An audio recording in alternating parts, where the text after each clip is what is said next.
What is up, everybody? Welcome into episode 5 of Catch and Counter. Nibs is going to be a little late. He's working overtime right now, but I got Dakota and my guy TJ with me. So, fellas, it's good to have you guys on. Obviously, it's normally just me and Nibs, but we wanted to have two special guests on today. So, thank y'all for joining us. Yes, Thanks for indeed. having Happy me. to be here, brother. Yeah, thanks for having me back.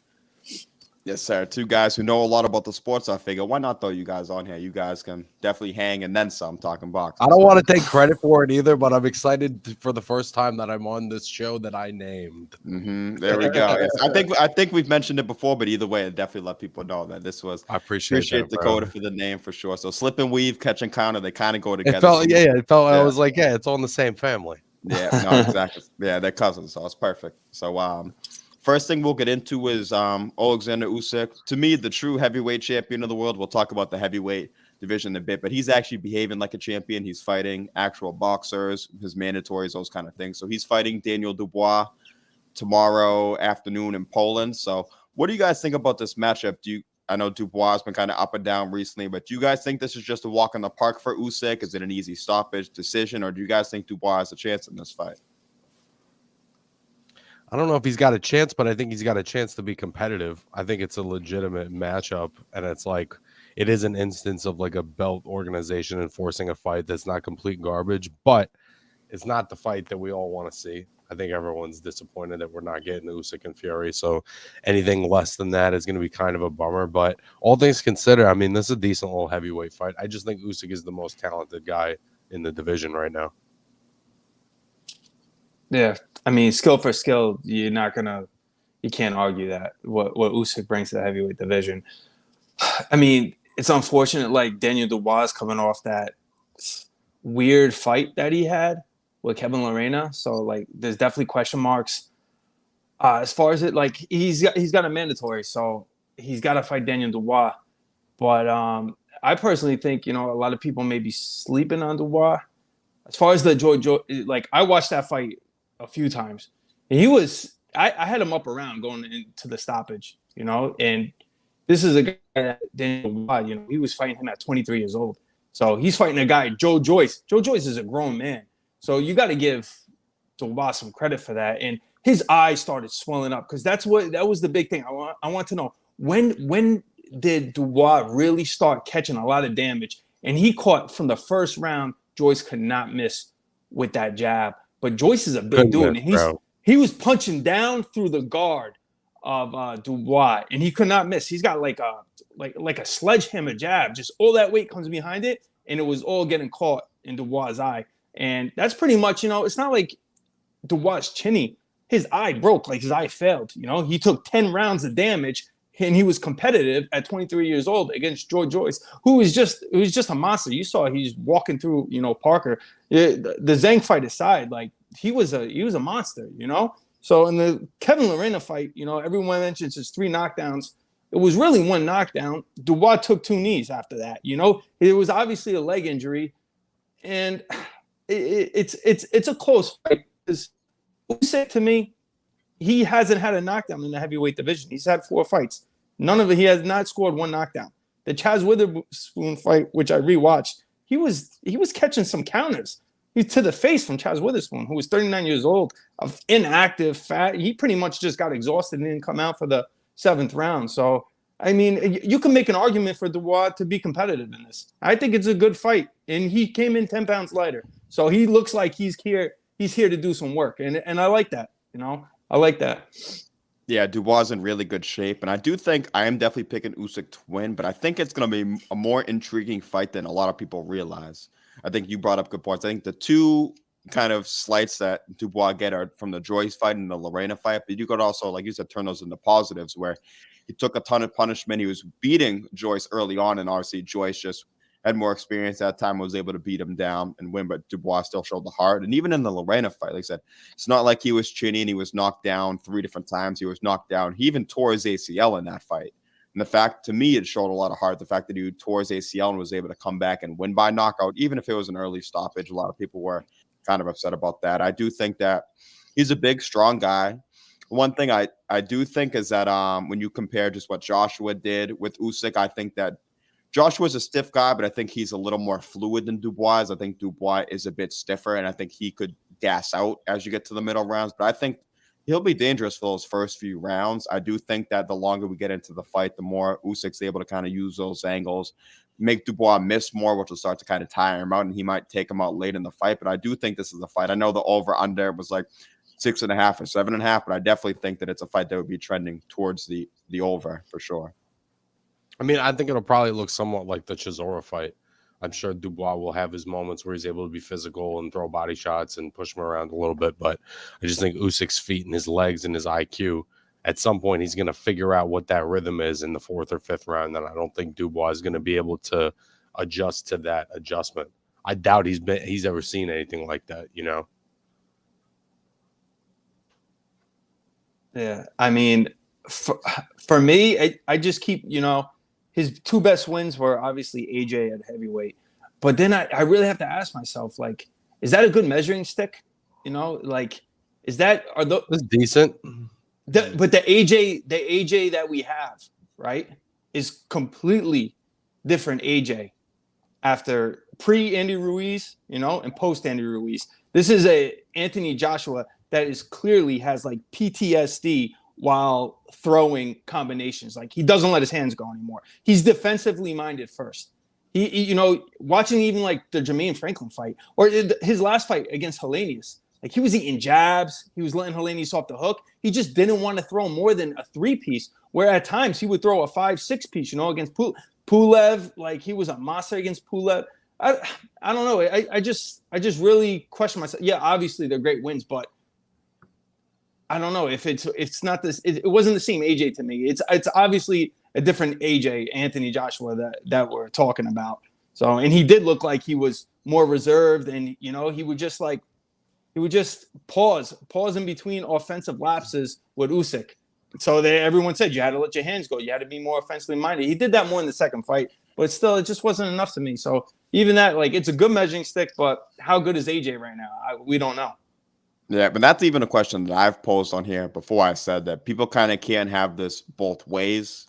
I guess you can, but people a lot of times, and I think that both are a bit true, but people say Usyk is a pound for pound great and he is potentially an all-time great heavyweight.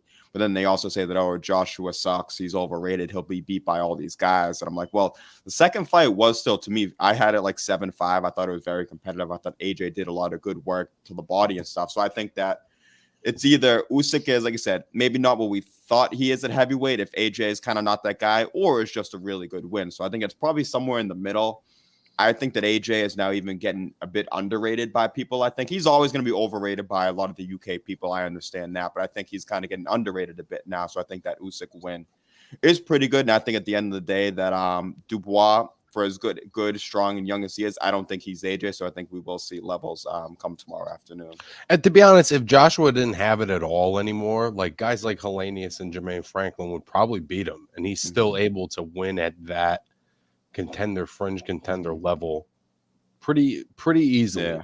So I think win wide too. Yeah. I don't know that he's like a top guy, but he's definitely a top 10 heavyweight. And I think that, Usyk being able to be in there with a guy that's, 3-4 inches taller than him and 20 or 30 pounds heavier, I think regardless of where AJ's at, it says a lot about him.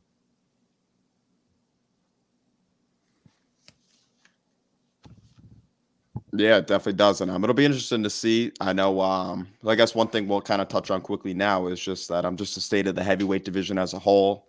We know Tyson Fury is out doing his crazy fights. He's going to fight Francis Ngannou. But I guess I'll just pose this question. Do you guys think that by the end of next year, or even just at any point, do we see Fury and Usyk? Do we see an undisputed heavyweight champion?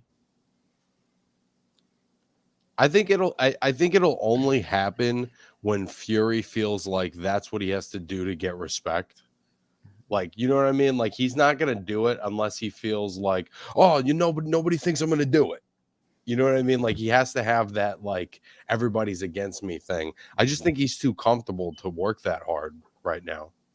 Yeah, and I think he's been saying just that. I think he views Wilder as, he's always said, oh, Wilder knocks all these guys out besides me. So I think he kind of sees it as, oh, I already beat the number one guy. What else do I have to prove? So I guess, like I said, it's on, if Usyk has a good performance, it's kind of on us to kind of get that rise out of him. And hopefully he does it.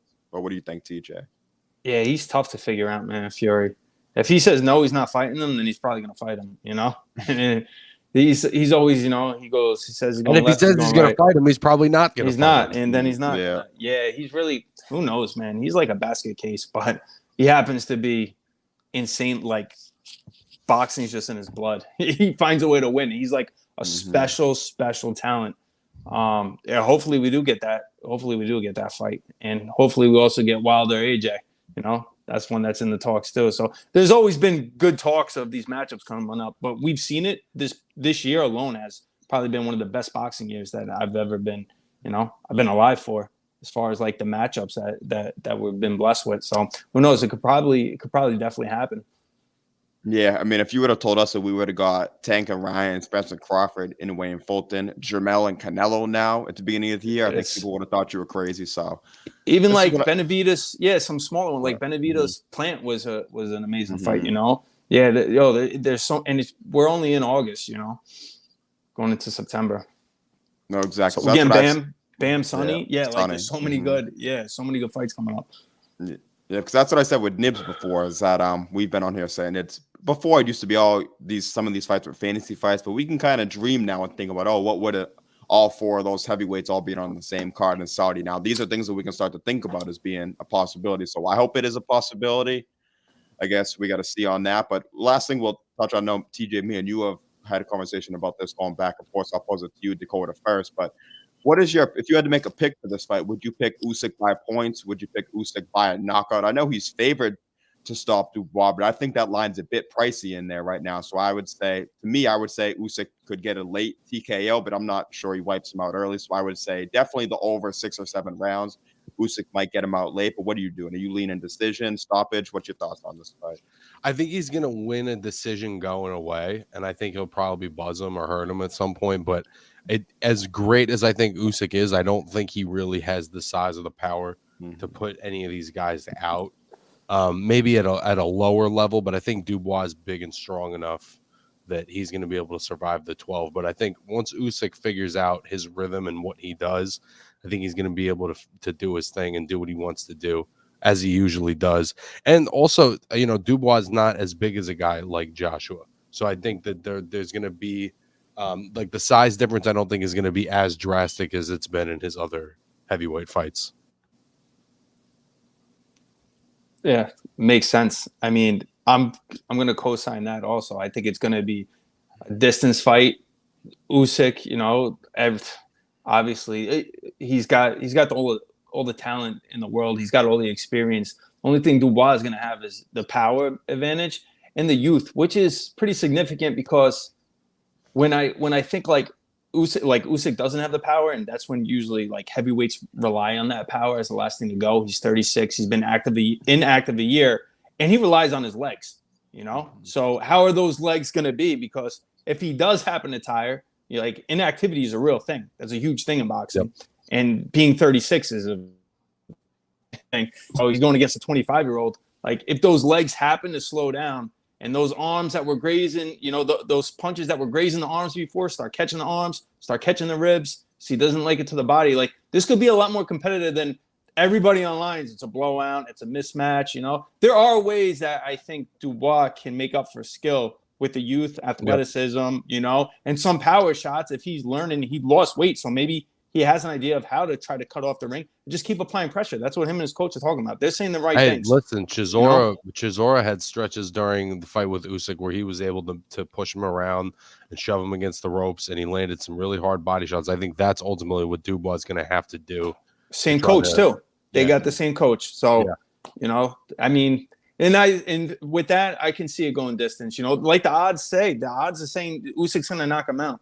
But like I said when I opened up, he hasn't had a knockdown in his 4 fights. So he's going to knock out Daniel Dubois. And if he does, I've been on record, like he completely will impress me. I'll give Usyk all the credit in the world because as much as I'm saying, I don't think it will happen. If it does happen, then we need to give Usyk his props because he has not been knocked out. He's for the injuries, but an actual knockout, we haven't seen it from Dubois. So.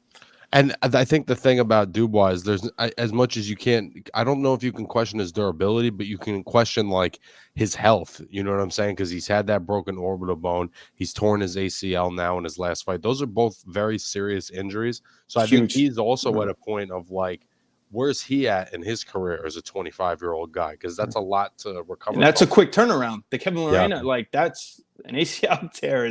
That's serious. You're putting a lot of weight on That's that, like you know? 9 months Yeah. out normally, you know? Yeah. Yeah, and he's fighting basically 8 or 9 months. Like he's coming right back now. Never That's mind. exactly like, what it is. Yeah. It's not like he's getting into a training camp now. He's getting to step in the ring tomorrow. So it is interesting. I thought TJ, you brought up a good point with defeat because to me, I think that's what the difference is in this fight. Usyk has the skills and everything, but I think his feet against Dubois' feet are very slow. He's a plotter, so I think the footwork, as long as, like I said, the layoff doesn't affect him and his feet aren't a little heavy getting up there in age, I think that should be the difference. And even if I'm leaning stoppage, I'm definitely not thinking that he's going to lay him out. It'd probably be a stoppage, maybe not even with a knockdown. Maybe just he's kind of got Dubois tired. He's kind of just letting his hands go and the referee steps in. So I definitely don't think. I think you could even see a situation where you see a stoppage, but not a knockdown. Like you guys said, Usyk's not really a one-punch guy at heavyweight like he was a cruiser. He's more of an attrition guy, so I could see him He's wearing fast, Dubois though, so down. there is always the possibility that he catches Dubois with something he doesn't see and just knocks him off balance. I could see that happening. Yeah, and even counter. Yeah, even to Danny Luna, shout out to Danny Luna in the chat saying, Lorena clip Dubois off the dome setting his equilibrium set. So that's something that I could see Usyk doing too if he catches him, like I said, with a shot he doesn't see coming. And he says Usyk's got to be ready for that body attack for sure. I think that's something Chisora and Joshua both use. So if you're Dubois, I'm sure in his camp, that's something that they're definitely looking at too. So we got a few other comments. Shout out to all you guys. Jesus in here. We're also saying an impressive win by Usyk raises his popularity and stock more in boxing. So that's what I'm hoping for. I mean, I think so. Yeah, so I think a win, especially if he were to get a big stoppage win or even just a 12-0 win over Dubois. Dubois is maybe not the guy he was hyped up to be once upon a time, but he's still a legit contender. Probably, I'd say maybe 10, 12, 14, somewhere in that just outside the top 10, edge of the top 10. So it's a solid win against the guy who's going to be dangerous in there too. So we'll see. And I think Joshua's so what's the right word? He's so kind of shifty with his performances that it's like until Usyk beats another kind of top guy, it's going to be, I think there's going to be people that have questions about him as a heavyweight. Yeah, no, for sure. We got Mr. I Told You So back off. He's on his hot streak right now. Yes, still, sir. so. Was good, bro. What's up, Mr. Nibs? What's happening, family? It's good. We held it down for you, but we got you now. So the first thing we've talked about is Usyk against Daniel Dubois. So what are your thoughts kind of on that fight? Do you think Dubois is a live dog or you think easy food for Usyk? What's your thoughts on it?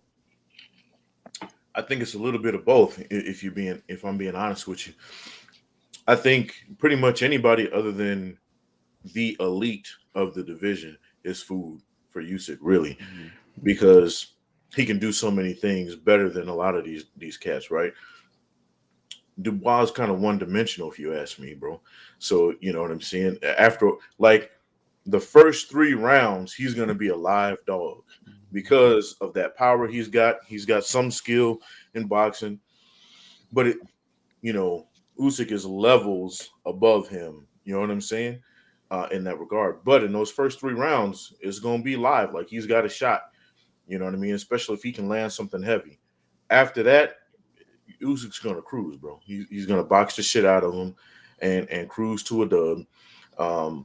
Unless he catches some hell within them first 3, maybe 4 rounds, if he's lucky. You know what I mean? Plus, Dubois, I mean, his gas tank ain't all that great. Usyk can run marathons legitimately. You know what I'm saying? I think a thing that Usyk hasn't gotten enough credit for is he took some hard shots both against Joshua and Chisora, who are both pretty big punchers, and I think we've yet to really even see him buzzed. Like he's proven to have pretty good punch resistance at heavyweight.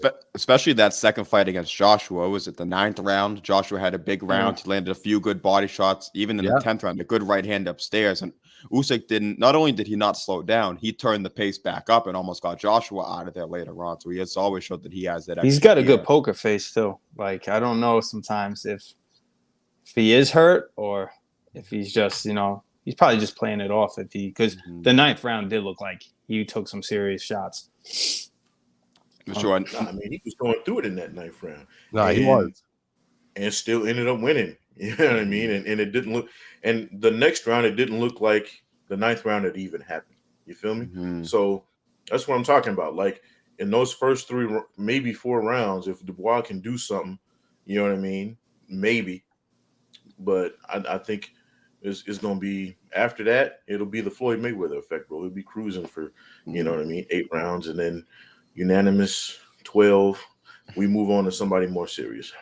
Yeah. So you just kind of answered my next question I was going to have for you is we were wondering, like, do you think it's because the over under for this fight, I think is like 6 or 7 rounds, which we all think is kind of too low. I think that that's a fight that Dubois, as we said, is he's a big, strong guy. Usyk hasn't really put anybody down or out, like TJ was saying, at heavyweight. So do you think there's a chance that we see a stoppage? I think there is, but I think it would be maybe without even a knockdown. It would just be Dubois gassing out and Usyk kind of putting it on him and getting a TKO. So clearly you are leaning decision, as you just said, but do you think there's a chance of a stoppage? If it is, you think it's a TKO, or what are your kind of thoughts on that? Yeah, I don't think it's a clean, like, sleeping knockout. He'll be on his feet, you know what I'm saying, if it does get stopped. Or, he'll take a knee, you know what I mean, just because he's fucking gassed as shit. I could see a stoppage if he goes balls to the wall and sells out for like the first 5, 6 rounds, just trying to get him out of there, and then has nothing left. You know what I mean? In that 7, 8, 9 Yep. round range, and then he's like, "Fuck it," If he sells out, then yeah, you could see it. I mean, because let's face it, you get one opportunity, bro, for the ship. You know what I'm saying? So if he sells out and tries to go, balls to the wall, you could see a stoppage, but you could also see him getting stopped earlier by getting if he gets overzealous. So it depends on what kind of fight plan he comes up with. I think that would be the scenario where that plays out, though. Like, he'd have to be throwing everything against the wall to see if it sticks, kind of, I mean, listen, if 2020 Joe Joyce couldn't get Dubois out of there before the 10th, I just don't see how Usyk's going to do it.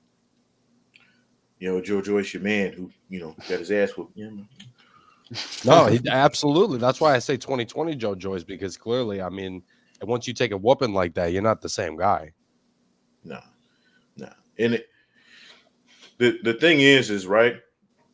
I'm not a huge Joe Joyce fan, but I said, maybe if he got to one of these, guys with a belt, he might be able to land something because the boy's got buildings in his hands, right? But what happens when that shit is coming back and we found out, you know what I mean? And it's the same thing with Dubois. Like, he's got some impressive wins on his ledger. Let's not overlook that either, right? Like, it's not like he's got a shitload of just chumps. You know what I'm saying? So he's got some impressive wins. But again, we're talking levels, bro. We say this shit all the time. It's cliche as fuck, but there's levels to this game for a reason. And I think he's gonna fuck around and find out come tomorrow.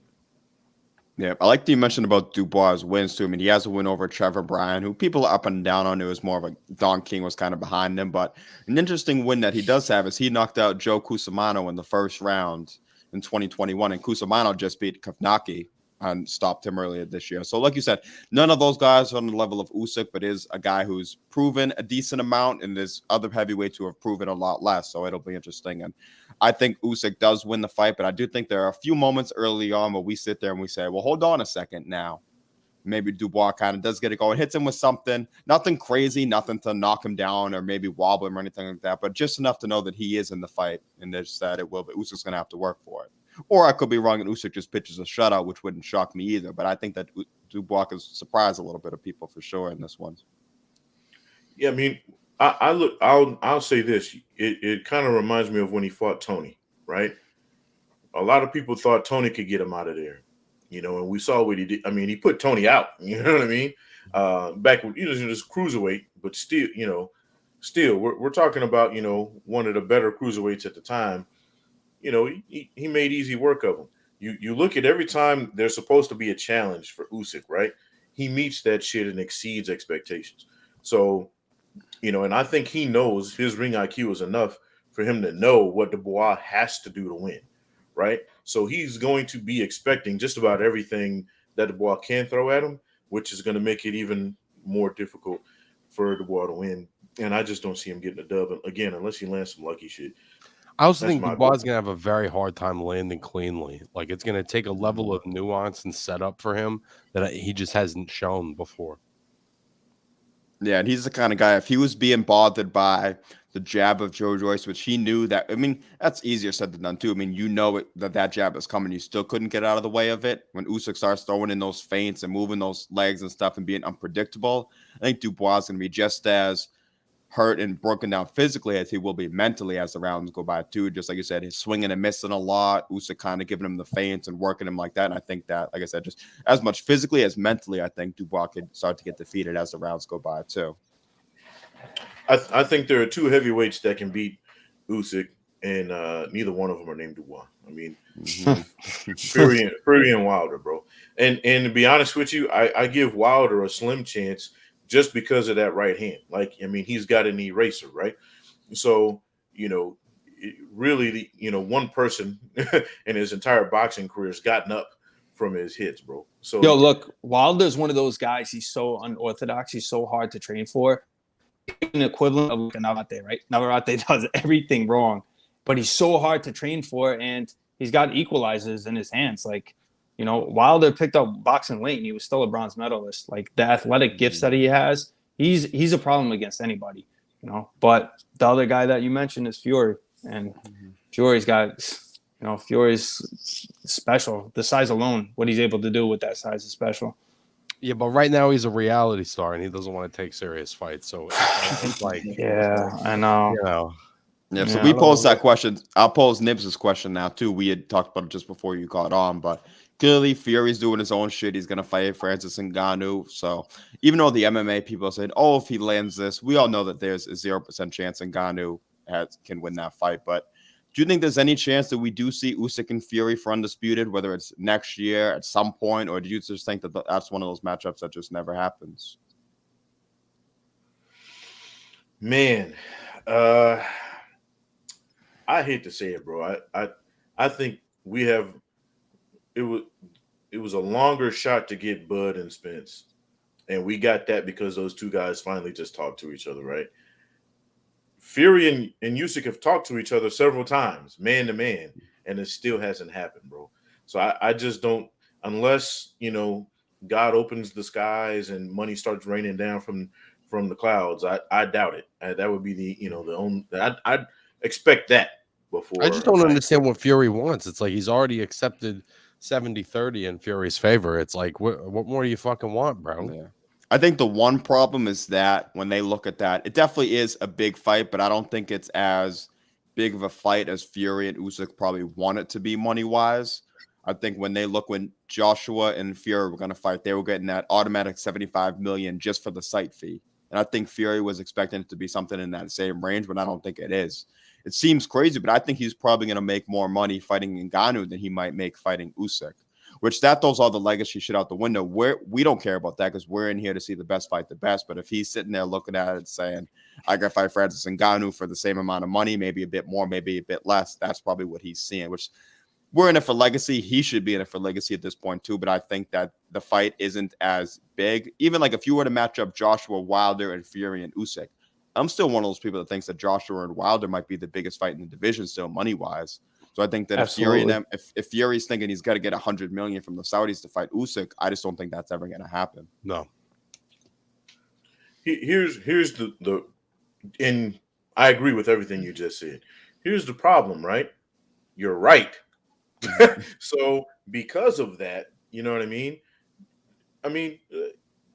Look, we all love boxing, but I'm gonna tell you right now, if somebody offered me $100 million to fight Dakota butt naked in some Jello, look here, brother.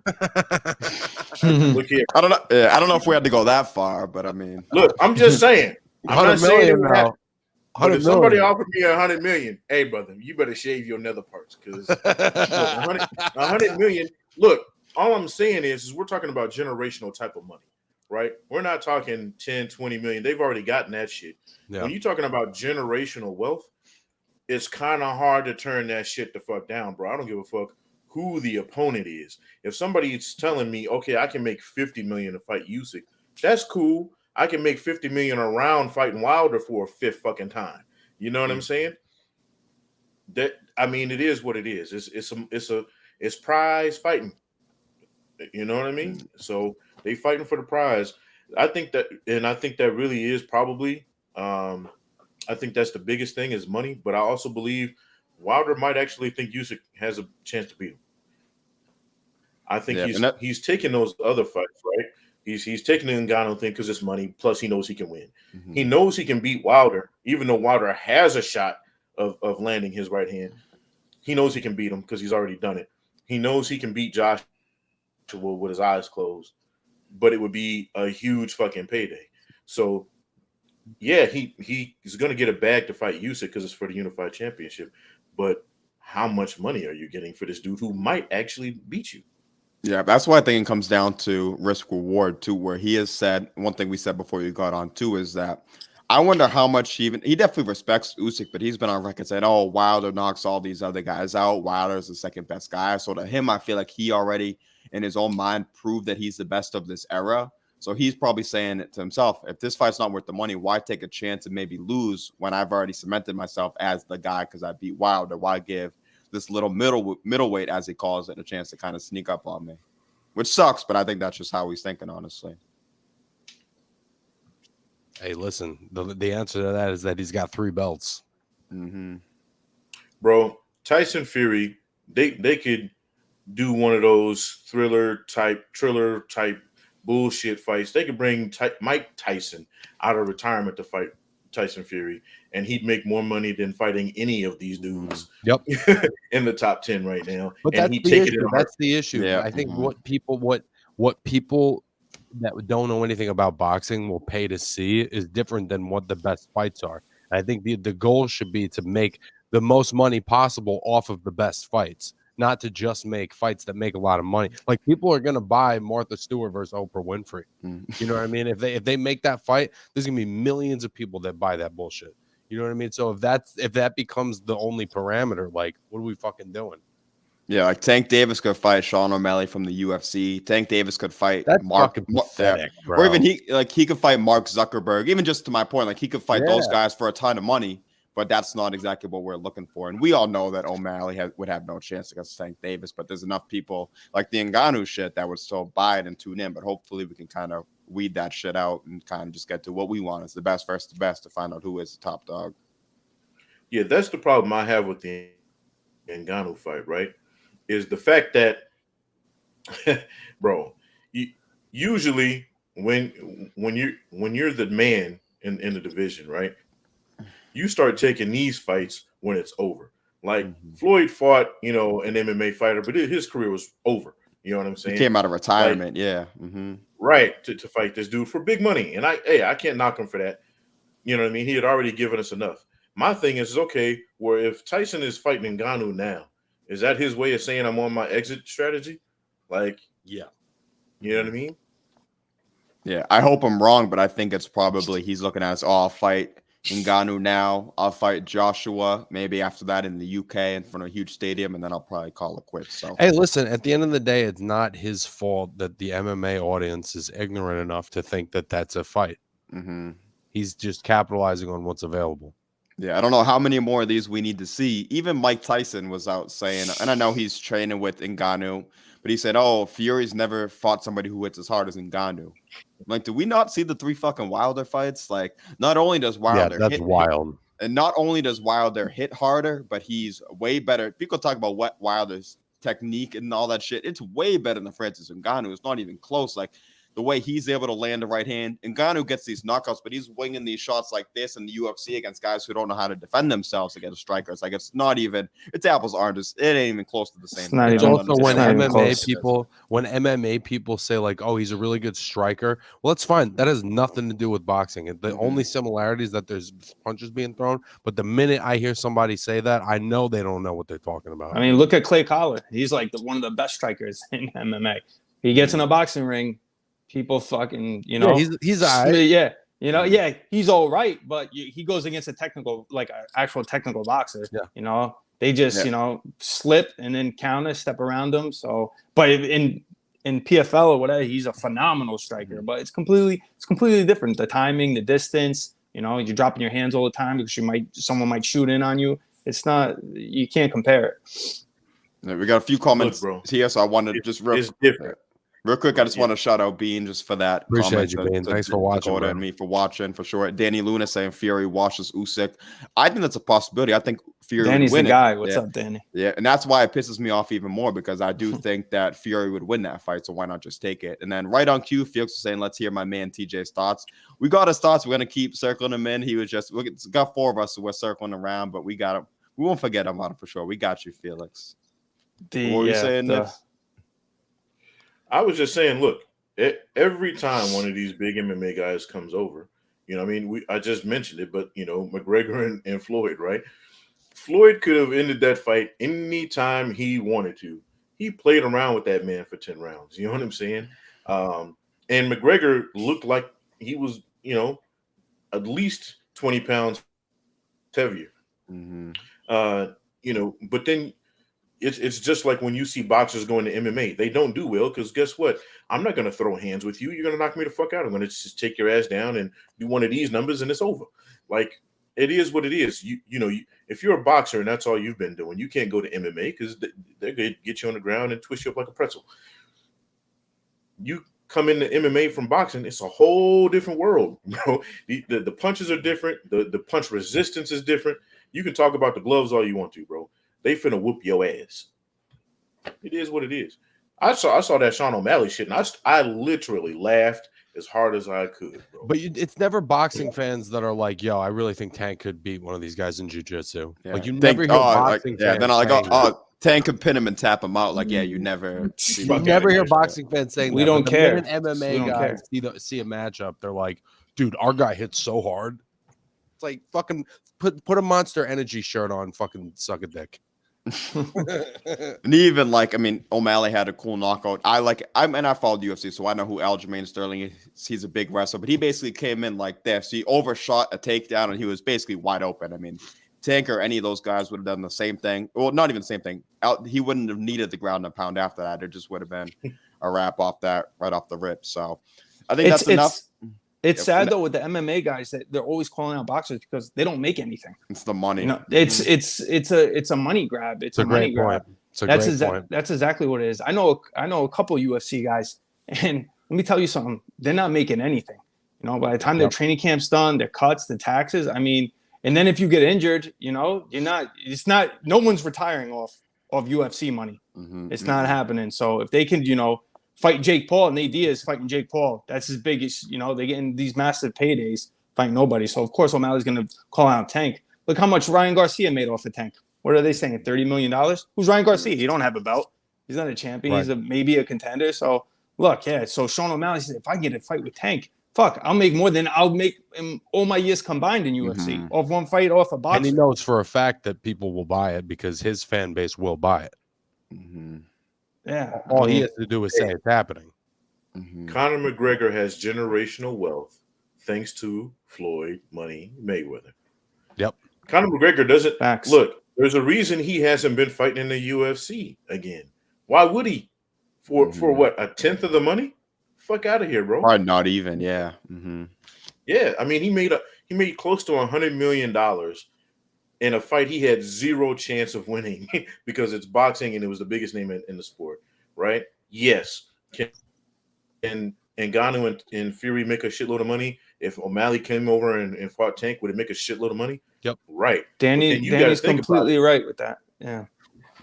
Yeah, and that's the problem. Even with the UFC with sponsorships, I don't know if I think I shared it with you guys too, but like Sean O'Malley, even if he wants to have a company with like tied into a dispensary or whatever, like the UFC gets to take a percentage of that too. Like these guys can't even go out and like have a business of their own. The UFC takes a portion of that too. So the way they have these contracts, it's all fucked up.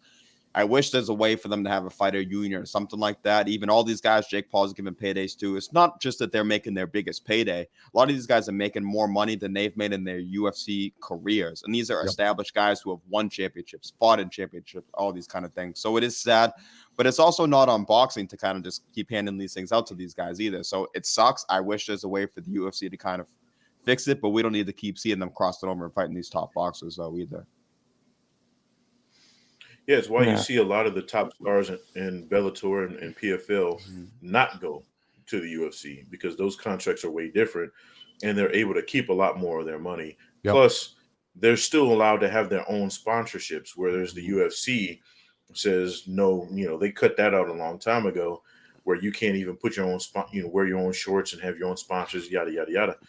So a lot of those guys stay over there, no matter how much money they might get up front to go over to the UFC, because they know in the long term, I'm keeping more of my money. Plus, I think Bellator actually has a medical plan for its fighters, whereas UFC doesn't, which is crazy. Insane. Because you make billions off of them. Like, Mhm. at least that, right? At least give them some kind of health care, like more than just the post-fight, initial hospital visit. Like, set up some kind of health care plan for these guys.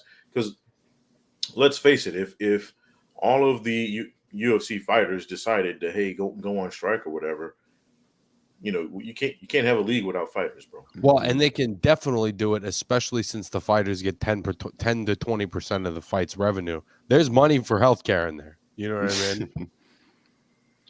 Yeah. No, it does suck for sure, and I hope that there's a way that they can kind of. Jake Paul, to his credit, is starting to kind of turn things on getting the Fighters Union or something, teaming up with MMA guys. So I hope that they are able to do something like that. So He's very switching over- vocal. Yeah, he's very vocal with that. He is. I give him a lot of credit for that. And we give him credit for all the things in women's boxing and stuff too, for sure. So to go over to another heavyweight fight, we have Jared Anderson returning. Quick turnaround too, because he just fought Charles Martin. Seems like just a few weeks ago now too. So he's fighting Andrei Rudenko from Ukraine, a guy who a lot of people probably haven't heard of, but he's got a decent resume. He's only been stopped once. He's gone the distance with a lot of guys. So TJ, I'll pose this to you first. First of all, do you think, is it too early for Jared to come back? Is he coming back right on time? Or what are your thoughts on how this fight plays out also?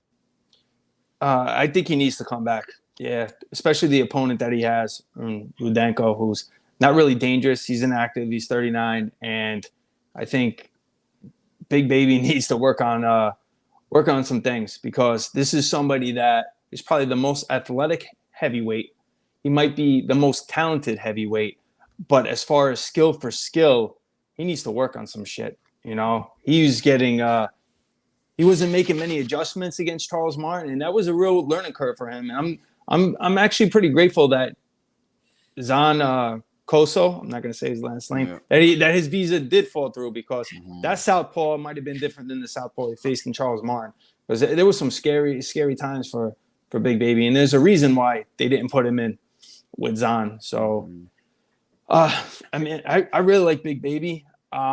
There's some things that I don't like that he says, where he doesn't care about the belts. He wants to retire, in a few years. Like, where's his mind really? He only wants the big money fight. So is he putting that work in like Bud and Shakur, really focusing on his skill set, or is he more going off his talent and athleticism? Because so far that's been winning fights. But once you crack into like that top 10, where there might be someone just as skilled or talented or athletic as you're gonna get found out. That wasn't Charles Martin, but it almost was.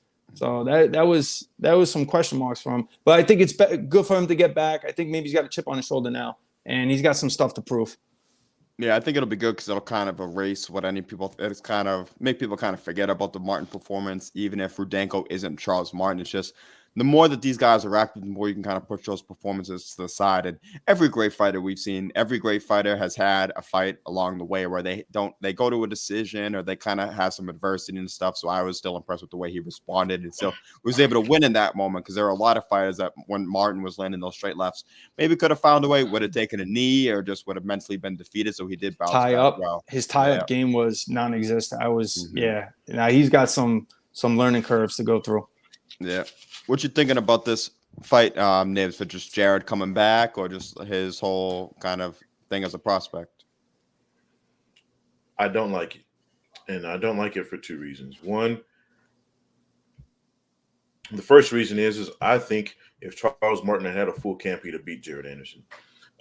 Two, I think that, which means, right, because you did beat him, you clearly won the fight. But if a guy like that can get a full camp and beat you, then you have, or give you the problems that he gave you on that short of a notice, you have a lot of shit to work on. You're bouncing right back, and you're going backwards. Let's face it. If he gets in there and mauls the shit out of this guy, right, knocks him out, gets his confidence back, you learn nothing from that. Other than getting a confidence boost, you are learning nothing. I would have rather them take some time off, work on some things, and get a better opponent than Charles Martin, right? Because you're going to learn something from that. So I get it. I understand why they're doing it. I completely am cool with them taking this fight. But me personally, I don't like it. I think he gets an easy dub, and it's back. What bothered me the most is he said in the interview, I'm back to being me and doing the same things, I was doing before. Well, shit, that didn't really, that's not gonna help you ascend, right? You need to learn from the Charles Martin, right? Because guess what? He's on that level. He's the bottom of it, but he's on that level. And once you start getting up there, those guys are nothing to play with, bro. And if he keeps doing the same shit he's been doing, that going straight back shit, oh my God, bro. Yeah. And that's why I think we'll see. Yeah, and that's why I think Rudenko is clearly chosen for a reason. One thing that surprised me too is for a heavyweight, Rudenko only has a 73-inch reach, which that's you see. I mean, Terrence Crawford has a 74-inch reach, so Crawford has a longer reach than his opponent. So I think that stylistically, like you're saying, Nibs, that's my biggest problem with Jared is when he leans straight back. It's an amateur tendency. Guys have a lot of time just to kind of get out of the way for distance. But if you have a longer guy who can shoot over the top like Charles Martin did, you can run into some trouble. So clearly, with the matchmaking here, Rudenko being an older guy, not having the legs he probably used to have, and also having a 73-inch reach is something they're not going to only being 6 feet tall, bro. Yeah, and it's something they're not going to have to worry about for this fight. But that's those things.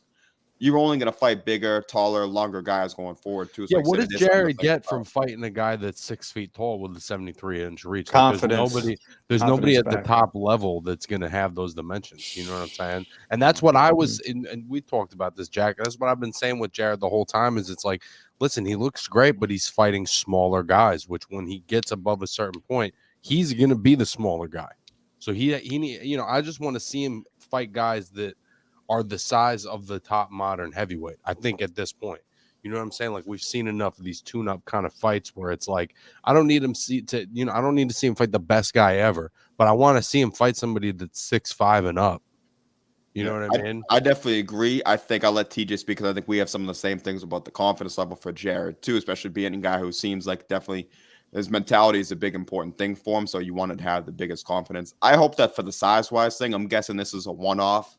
I would like to see him fight even like an Arslanbek Makhmudov, who I don't think the world of. I think Jared would definitely beat him, but it's a big, strong, long guy who maybe fits in more style-wise with those bigger heavyweights. So what do you think, TJ? I heard you talking about confidence, so just kind of elaborate. Yeah, just confidence. That. I think Top Rank with the matchmaking, they want a quick turnaround, get him back in the ring, and keep the buzz around his name to get a showcase win. And that's what that's what this is meant for. Like, call it as you say it. It's supposed to be a showcase win. There's other heavyweights on the card, and then he's going to roll back probably in a few months, hopefully not take any damage, and then fight one of these opponents that we're talking about. Because everybody that's a somebody, they're over 6'3", 6'4", 6'5" or up. So I think it was just some matchmaking there, and then we'll see what happens going forward. But he's got to have a show, like going 10 rounds. What Rudenko isn't going to cut it. I mean, he's got it. This guy's he's got a good record, and he's been in with some good names. So I think that's one of the, like, can he not get touched, and can he put a beating on this guy? Because this guy is like tailor-made for him to put a beating on. Mm-hmm. I think that's there's another part of me that's like, well, he's still a young guy. I don't really have a problem with him having a quick turnaround and staying active and like just staying active for the sake of staying active. I don't think that's the worst thing in the world either. But I think when the kind of hype that he's gotten and the direction it's looked like his career is moving, I think to take that step back in competition after the Martin fight, I think is just surprising for everybody because people have been saying that he's the next big thing in American sports and American boxing. Yeah, he almost lost though. That was real close to losing.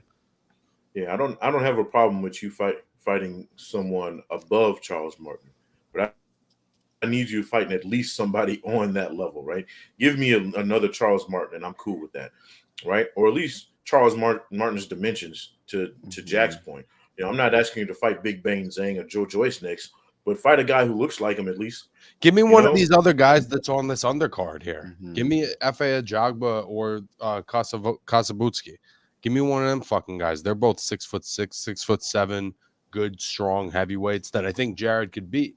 But those are the kind of fights that I think he's at. I think Kasabuski is a little short. He's like 6'3", 6'4", but still taller than 6 feet with the 73-inch arm reach too. So I think the thing with Jared is I want to see him get the win, but because this is the kind of fight where he can pull straight back against Rudenko and it will work. But that's the thing you want to be careful of. You don't want to start redeveloping those bad habits just because you can do it this time, because the next time out and going forward, you probably won't be able to do it. So that's what you want to be careful of. Right. It's like, is he taking the fight to be like, oh, thank God I can go back to doing that shit that always worked before? You know what I mean? Because that's not a good direction to be moving in. And that's my point. Yeah. He's taken, he said it in an interview. You're going to see the same old Jared Anderson. Well, guess what, bro? The same old Jared Anderson almost got knocked out against Charles Martin, bro. Like, you know what I'm saying? Or is that the implication that something was off in the last fight? Is that what he's saying? Oh, I'm going back to the old Jared, like before the Martin fight? It's probably what he meant. I don't know. He looked pretty fucking good until Charles Martin tagged his ass. Like, you know what I mean? He was looking fucking great. He didn't know how to act. The problem is, exactly. What's the problem is what happens when you hit a guy, he goes down, he gets back up and says, okay, fuck it, I'm going to hit you back. You know what I mean? And has the skill to do it. Then what? You know what I mean? Somebody finally popped the bully in his mouth. He didn't like it. So now he's running back to the kiddie pool to pick on the little guys. Get out of here, bro. I hear that. I think that's a perfect kind of assessment, I think, of what's been going on recently. I couldn't have said it any better than that. I'll just run through the undercard really quick so we can touch quickly. So F.A. Ajagba is fighting Kasabuski, and I think it's like a 50-50 fight. I think that it comes down to F.A. has proven a lot more. I think Kasabuski has a higher ceiling, so it'll be interesting to see how that fight plays out. Nibs, I'll go to you first, and then we'll work the other way around. I don't know how much you know about Kasabuski. You've seen F.A. before, but what do you kind of think about this matchup? Do you have a lean one way, or do you just kind of want to see how it plays out? I think F.A. wins. I think he wins emphatically. But, you know, it's one of those fights because I don't know much. You're right. I don't know much about the opponent. I've seen some of his stuff on YouTube. I had to look him up, you know, before, you know. Yeah, so did I. So no worries. I think we all had to once upon a time. So. And I think he can probably give F.A. some issues. The problem I have with F.A. too is he's another one of those Jared Anderson type guys where he does what really works for him, but he isn't working on the shit that doesn't. And that's what bothers me about all these prospects, bro. I've said it over and over and over again on this show, Jack. You know it. Mm-hmm. These guys fall in love with the shit they've already doing well. Yep, that's a great point. You have to fall in love with the shit you can't do well to be better than you were the last time out, you know. And I hate to quote Floyd a lot, but he said this shit before. He trains on all the shit you don't see in the fight because it's the shit he wasn't really good at or just naturally good at. He trains that shit ad nauseum. Why? Because when he gets into the ring, he doesn't want it to hurt him. You know what I mean? And it showed, bro. You have to train for the shit that you don't do well. And these guys are just kind of picking opponents based off of what they do well. Well, what happens when you run into the Charles Martins of the world, bro? That's all I'm saying. But for that fight, I think F.A. wins. It's a good matchup, and Kasabuski was going to fight Jared. I think it's obvious just based on the Shaw fight and based on, Jared's last fight with Martin that the obvious fight would have been him and F.A. Like I think they share the same coach. I don't think that's what I might be realistic. Yeah, I don't think it would be. They're realistic training partners. Yeah. Well, otherwise, that's a perfect matchup because F.A. is a big name. Yeah, that's a shame. That would have been a good fight. Yeah. Sorry, I didn't mean to cut you off. No, but I think that does kind of change things because in my mind, I'm thinking you got one guy that basically is a contender already and one guy that's trying to become a contender. It seems like that would be the matchup to make, but the fact that they're training partners, obviously that's not going to happen anytime soon. But I think I would have rather have seen Jared against Kasabuski. I mean, I've watched him on YouTube. I think I've seen one of his fights live at some point. He's a very, very talented guy. He's not the tallest, but very skilled guy from Kazakhstan. I think that would have been a more interesting opponent than Rudenko. I think what it is when you as a fighter or the promoter do a fight or make a matchup like Jaime Munguia's had a couple of these where it's like, do you think that we're interested in that? Like, what was the purpose of this? I think then people just kind of lose interest in you as a fighter. Very true.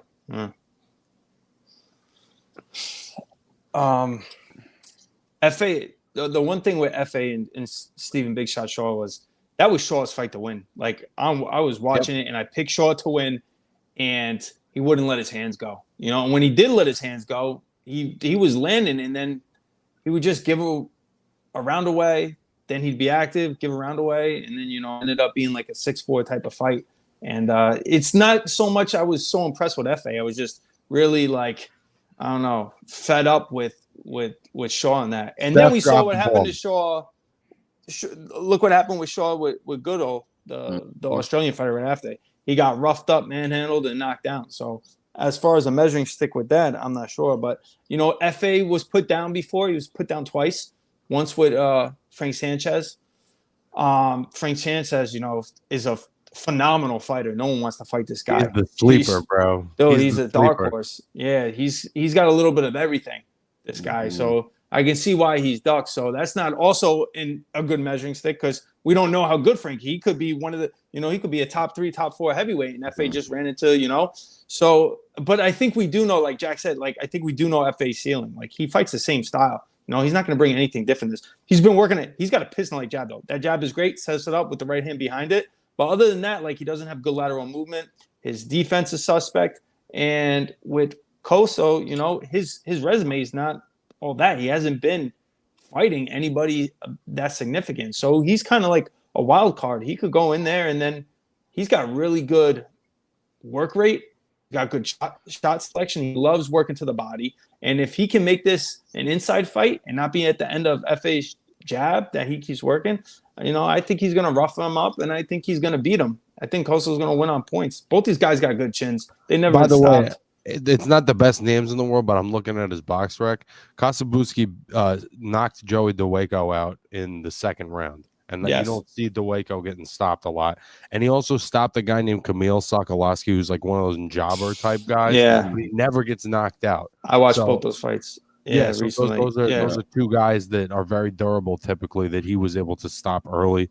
That may say something about what FA is just a distinct style. He doesn't really have anyone. Oh, there's a Nigerian fighter on his resume. I don't know how to. He's fighting Jolov, actually, on the undercard. Yep, I know what you're talking about. Yeah, that would be a similar style, but he's obviously not as good as FA. But he was able to, I think, stop him in like the second round. We'll see though, because he's got like 19 wins, 18 knockouts, but most of those are just from volume punching. Like he's in your chest. There's nothing you can do about it. It's not like that FA one shot you're going to sleep punch. So it's a good stylistic matchup. But FA came in a boxing late too. He was like a former soccer player. So sometimes that shows too. When in a close fight, that pedigree from your amateur days, sometimes takes you over the line. Yeah, that was a great point that you made, TJ, because Kasabuski, a lot of people look at his record. And that's what I was going to say, is that he's not a knockout artist like his 19-0, 18 knockouts suggest. He's a very sharp puncher, and he's very accurate with the shots, but he's not someone who's going to lay you down with one certain shot. At a lower level, he definitely would, but once you get to this high level, I think it's going to be more the attrition and kind of breaking down guys. So I do think that FA's got a shot. I do think that Kasabuski has the pedigree to maybe be able to close that distance in and kind of rough him up on the inside and win a decision. So I am leaning towards him, but I want to give FA a lot of credit just for the resume. He's kind of a mass. I know that Shaw maybe isn't looking like the best win now, but he took the chance against Frank Sanchez, lost him, but he's got some solid wins too. He beat Ali Aram Demarizin, which is a solid win. It's a great win. Yeah, he beat Johnny Rice, which is a win that's definitely aging well too. He beat Shaw. He beat Ego Kalazde, who's a guy. Get in there with some guys, bro. Ego's the fighter that knocked him down. That went into a brawl. That was a good fight. Yeah. So I just think that he's someone who's kind of earned his respect too. He might not be the most talented guy, but he's the kind of guy who's maximizing his potential. He doesn't have the highest potential. I think Kasabuski even has, like I said, a higher ceiling, but FA is more proven at this point, and that could. He came up the hard way. Yeah, and I think that could be the difference in this one. So I want to shout out Real Ray from the Boxing Shop, as you guys know, from ITR, saying Sean must be one of those gym fighters can't show up under the lights. I think you see a lot of guys like that. You hear stories of guys in the gym, and just it doesn't always translate to fight nights. So I do think that that's definitely a fair point he made right there. But so we'll kind of move on to the rest of this undercard really quickly. I'll just kind of go through the names and we can talk about anything that jumps out. But we have so Bakhtimir Jalalov, who is the Olympic gold medalist. He's fighting on this undercard. We have Jeremiah Milton, Abdullah Mason, Tszyu Carrington, Nico Ali Walsh. So another one of these typical. I like these top rank shows because I know that it's from Eastern time, from basically 7 to 10:30 or whenever the main event starts, there's going to be fights going on. So Nibs, I'll start with you first. Is there anybody on this undercard that kind of sticks out to you and you're specifically looking at on this one, or is it just kind of you watching the whole show? I'm going to watch the whole show, but I mean, you know me. We said it before. I'm a fan of Tszyu. I love that dude. You know what I mean. So I'm interested to see what he does and where he's bringing to the table. I'm always interested in watching Ali Walsh because I did see a lot of growth from his first fight through where he's at now. Like it was almost like he was listening to he's been listening, right? He's been paying attention. And you don't really see that with guys with a name like his, right? They just think they can do the Jared Anderson thing. I can just show up and win. But he's actually, you can tell he respects the game, and I'm kind of interested to see where that goes. And, the fact that his last opponent had to take some juice just to try to, get a win off his name tells you everything you need to know, right? So I think he's got a legit career ahead of him. He's not just going to be a guy with a name. But I'm probably more of all the undercard fights. I'm most interested to see what Tszyu does. Yeah, and obviously Tszyu is somebody who I met in person when I went down to Newark to see the Shakur fight. Really good dude, gave me all the time I wanted, even talk with me after the fact. So it's one thing to be a really good fighter, but he's also a really good dude too, and he showed that. And I do want to see him. I know Top Rank's doing a good job moving him. I know when I spoke to him, he kind of wants to be moved. Just he wants, as all these guys, he wants the big fight too. So I'm hoping he can step up to 10 rounds, maybe next year or something, and get closer to that title picture for sure. But TJ, what are you looking at for this undercard? Anybody jump out on for you? I mean, I love top rank cards.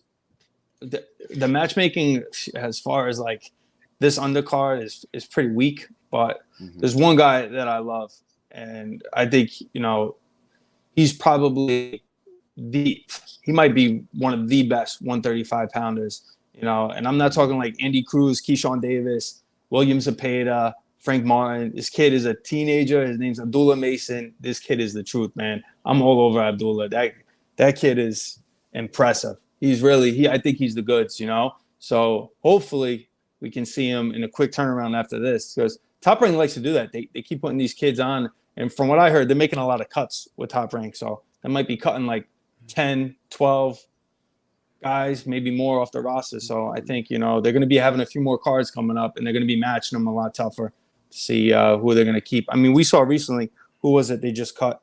Jaheed Tucker, who was in a close fight. I don't even think he lost that fight, but that was a close fight, and I think they were on him. They were going to cut him. But, yeah, Top Rank's they usually go with matchmaking, but I'm all over Abdullah. Of course, I love Tszyu too. Nico Ali Walsh is like a novelty, but we'll see. Gordo, what's your thoughts on this? I mean, on a personal level, I'm always looking forward to seeing Nico. Having met him and interviewed him, he's a great guy, and I think he genuinely loves the sport. And I think just for me as a boxing fan, there is a sentimentality to the Ali lineage story. Even if he's not where he'd want to be, I think he is a guy that's improving and growing. I'm kind of looking forward to watching Jeremiah Milton. He's another good heavyweight that has kind of a Steph Shaw quality to him, and I'm just wondering if he can maybe have a little bit more mental strength as far as whenever he gets that big moment, because I think technically he's got a lot of the pieces to be a very, very good heavyweight. Dakota, I will say he's in a real fight with this dude, Craig Lewis. I don't know Lewis. Yeah, Craig Lewis he's only been stopped once. He's got a really good amateur background. He was a sparring partner, I think, with Wilder for, he's one of those guys that, could give Jeremiah some work, because Jeremiah did not look good in his last fight. He hasn't been real busy in his last couple of fights, and I think technically I see all the pieces, but he's not really putting it all together right now. So maybe this is the wrong guy to. I mean, shit, bro. He went 10 with Carlos Takam, 10 with Jermaine Franklin. In competitive, You yeah, know, he won rounds in those fights too. So he's it's been in definitely with some someone guys. Yeah, like he's kind of flies on the radar, but he gives people good work, you know. So if you're not, and he, I saw the weigh-in, he looked good. I think he weighed around like 260 maybe. You know, no, he looked good at the weigh-in. It looked like he was in training camp. So which I wanted to see. I want to see him, you know, give some good work. I want to see Milton tested. Especially for these heavyweights, a lot of it comes down to, especially the older guys, which kind of shape they're in. This Craig Lewis guy, he was someone who used to be in the 250s, 240s. He fought Zheli Zhang at 273 and then fought at 280. So if he's back close to those 260s, it seems like he's in better shape. So Dakota, I'll let you answer this for your boy Nico, but Ray is saying that Jake Paul would wash Nico Ali Walsh. Do you have? I figured you'd be the perfect guy to ask about that. So what are your thoughts? Yeah, on you know, that? I mean, Ray can't help himself. He can't get Jake's dick out of his mouth, and it is what it is. But you know, I mean, Nico Ali Walsh fights 30 pounds lower. Is he going to tell me that Jake Paul would beat Chocolatito? Like, all right, you want a fucking medal? Yeah. But I know he believes it. I know he does. Look, man, Jake Paul is what he is. Let's leave him in his own little box. Stop trying to make him a legit boxer, bro. Stop it. He couldn't even beat Tommy Fury. Get the fuck out of here. I will say, I will say that I do think Nico was I mean, these guys are all pro boxers. I would say he's probably closer to that realm than he will be of being a legit contender, but he also started late. So I mean, it's one of those things. But I do think he is closer to the Jake Paul, Tommy Fury level than he will. I be actually agree with other that, but I contenders. think I agree with you, Jack. But I think the difference is he's fighting the kind of come up fights that would develop you as a fighter. Like he's fighting other professionals that are presenting challenges to him. He's not fighting guys that play video games on Twitch or wrestled in the early 2000s. You know what I'm saying? It's just a different thing. Yeah, and I forget it was Ray knows what he did. He knows what he did. And I forget if I was saying it to you or if I was saying it to Nibs, but I give Nico credit too, because he has all the right to just go join that DAZN X series and fight all these kind of guys. He's the grandson of Muhammad Ali. He could transfer over and he could go over and he could fight all these YouTubers and those kind of things, but he's actually choosing the direct route of boxer. The other way would give him a lot more money right now too. He could go over and he could fight the KSIs or the one of those kind of things. I do give him credit for kind of going up the legit way. A lot of that comes from he wants to serve the Ali name, right? But I do give him credit for that because a lot easier ways he could have gone about doing it. He's doing it the legit way too. And he's already beaten his version of Tommy Fury, right? So he's already leveled above. Like if Nico Ali Walsh was the same size as Jake Paul, he'd whoop Jake Paul's ass. That's the other thing I want to say about Jake, and then let's for real move on from him. But he doesn't fight at a real weight class, so he's not fighting. If he was a cruiserweight, he'd always be the smaller guy, and if he fought at light heavyweight, he'd actually have to do a weight cut like a real fighter, and I don't think he's willing to do that. So I just don't. He gets to do everything by his own rules. He gets to fight 48-year-old men. And and make a lot of money doing it. And make a lot of money doing it. And then guys like Ray goes, hey, you could probably beat this guy that's 40 pounds lighter. Here comes Felix in too now, so Jake would definitely wash him. TJ, do you have any comments on this nonsense, I guess, of a topic before we move on? Don't indulge them. Yeah, I mean, I've got to meet Nico Walsh too at some top ranked cards. He's really cool, down to earth, and I've seen him fight live. I mean, he's not bad. He's he's learning on the job. I mean, kid is good. Skill wise, he's definitely better than Jake Paul, but Jake Paul is a fucking monster. Like he's a big dude, you know. But probably if Nico's chin, honestly, if I was gonna bet, I would probably take Nico. You know, Nico's got a good work rate. Yeah. Dude, scared me for a second. Scared me for a second. I thought you were gonna say Jake. I was gonna have to X you out of the stream. No. But Jake's a lot bigger though. Jake is a lot bigger. Like Nico's 160 pounds. Like Jake walks around probably 2-something. Yeah, he does. You got to keep that in mind, you know. Anyways, what are we doing talking about this? Exactly. With all that being said, he would lose. Can we leave this Jake Paul bullshit to the other guys? Yeah. Okay.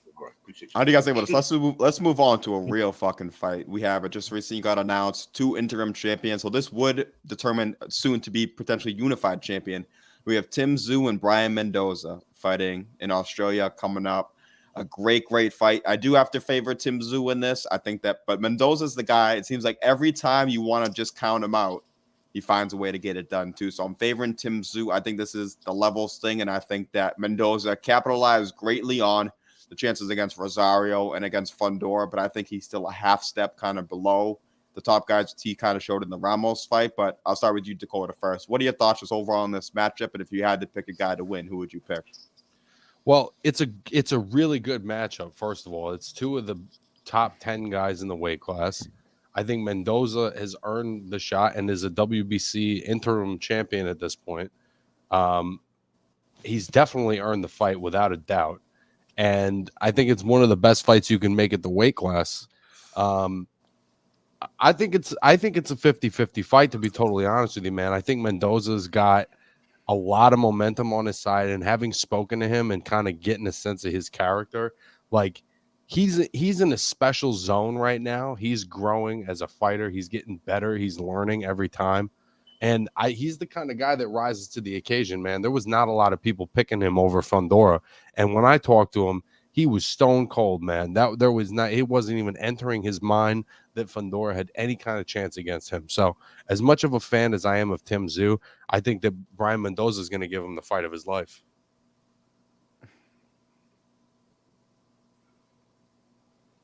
Go ahead, TJ.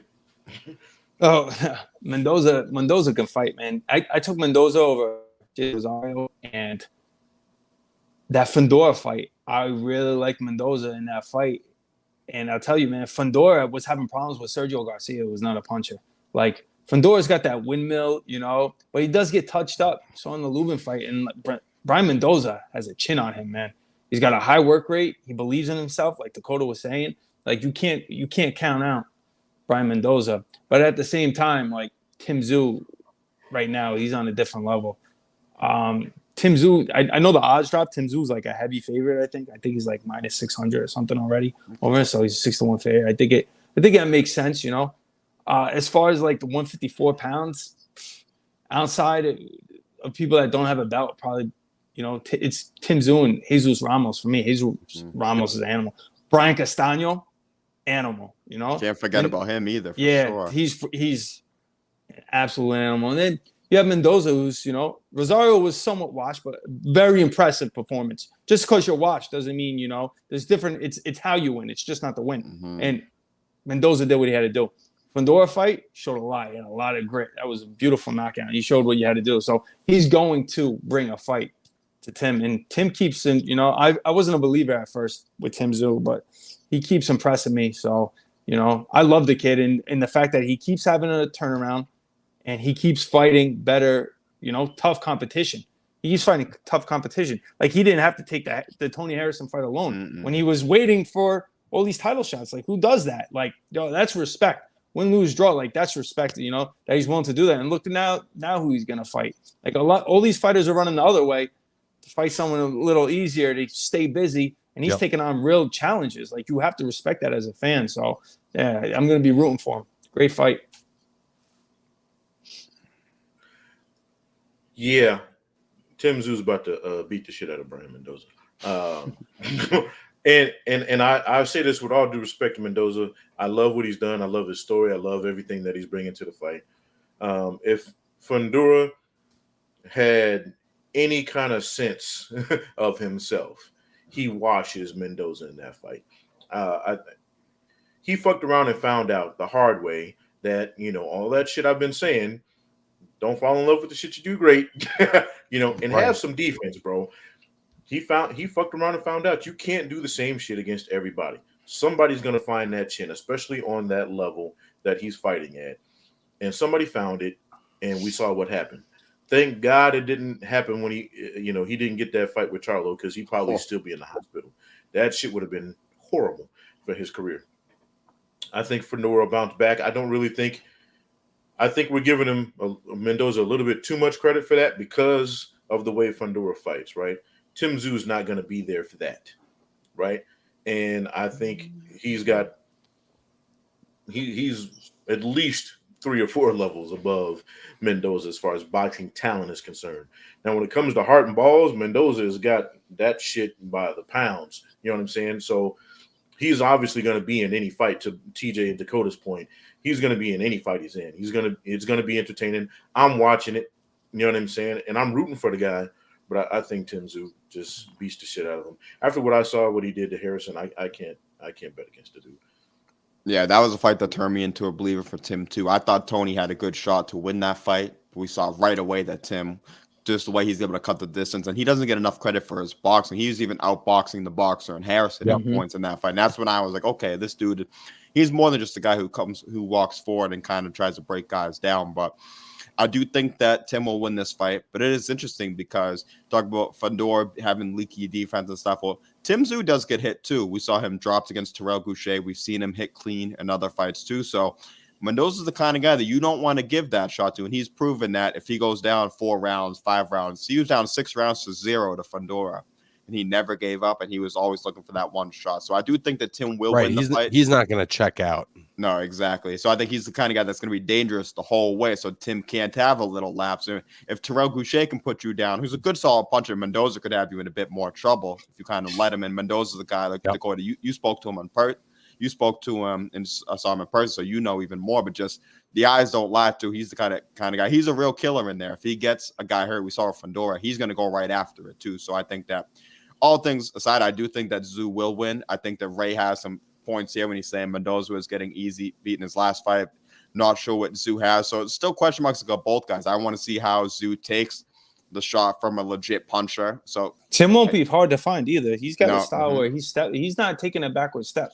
Yeah. You know, he's going to step to you with a high guard, and either you can or you can't take his power. So, that's you know, that's what'll make. That's a good style matchup for Mendoza. That's why it's so great, because Mendoza is going to be also taking a front step. So it's going to be a battle for, you know, center of the ring. Exactly. I think ultimately the difference will be that Tim's defense has a little more nuance than Brian's, but I do think that Brian's mentality is going to keep him in this fight for as long as it lasts. Yeah, and even like Ray said too, these guys are 154 fighting. Gotta love it. RC, we have Jesus Ramos and Erickson Lubin in a great fight too. I'm sure we'll see Castano back. These dudes are scrapping, and that's what we want to see. Jermel's taking the Canelo. That's on the Canelo on the card, right? Yeah, exactly. Yep. So that's what we want to see. Jermel is a tough guy. With there are doubts about he might not. If I were him, I wouldn't come back to 54 after moving up to 68. We've seen that in history. You'll never We've be the seen guys same. go up and down. So, but it'll be great because we can see all these guys look at the fight each other too. So I do pick Tim to win this fight, but I do think Brian is live, and he's not one to sleep on. I slept on him before. I'm not sleeping on him again for sure. Yeah, I mean, you guys have great points, and what I'll say to you is this, right? The difference is Tszyu has learned from those touch-ups, right?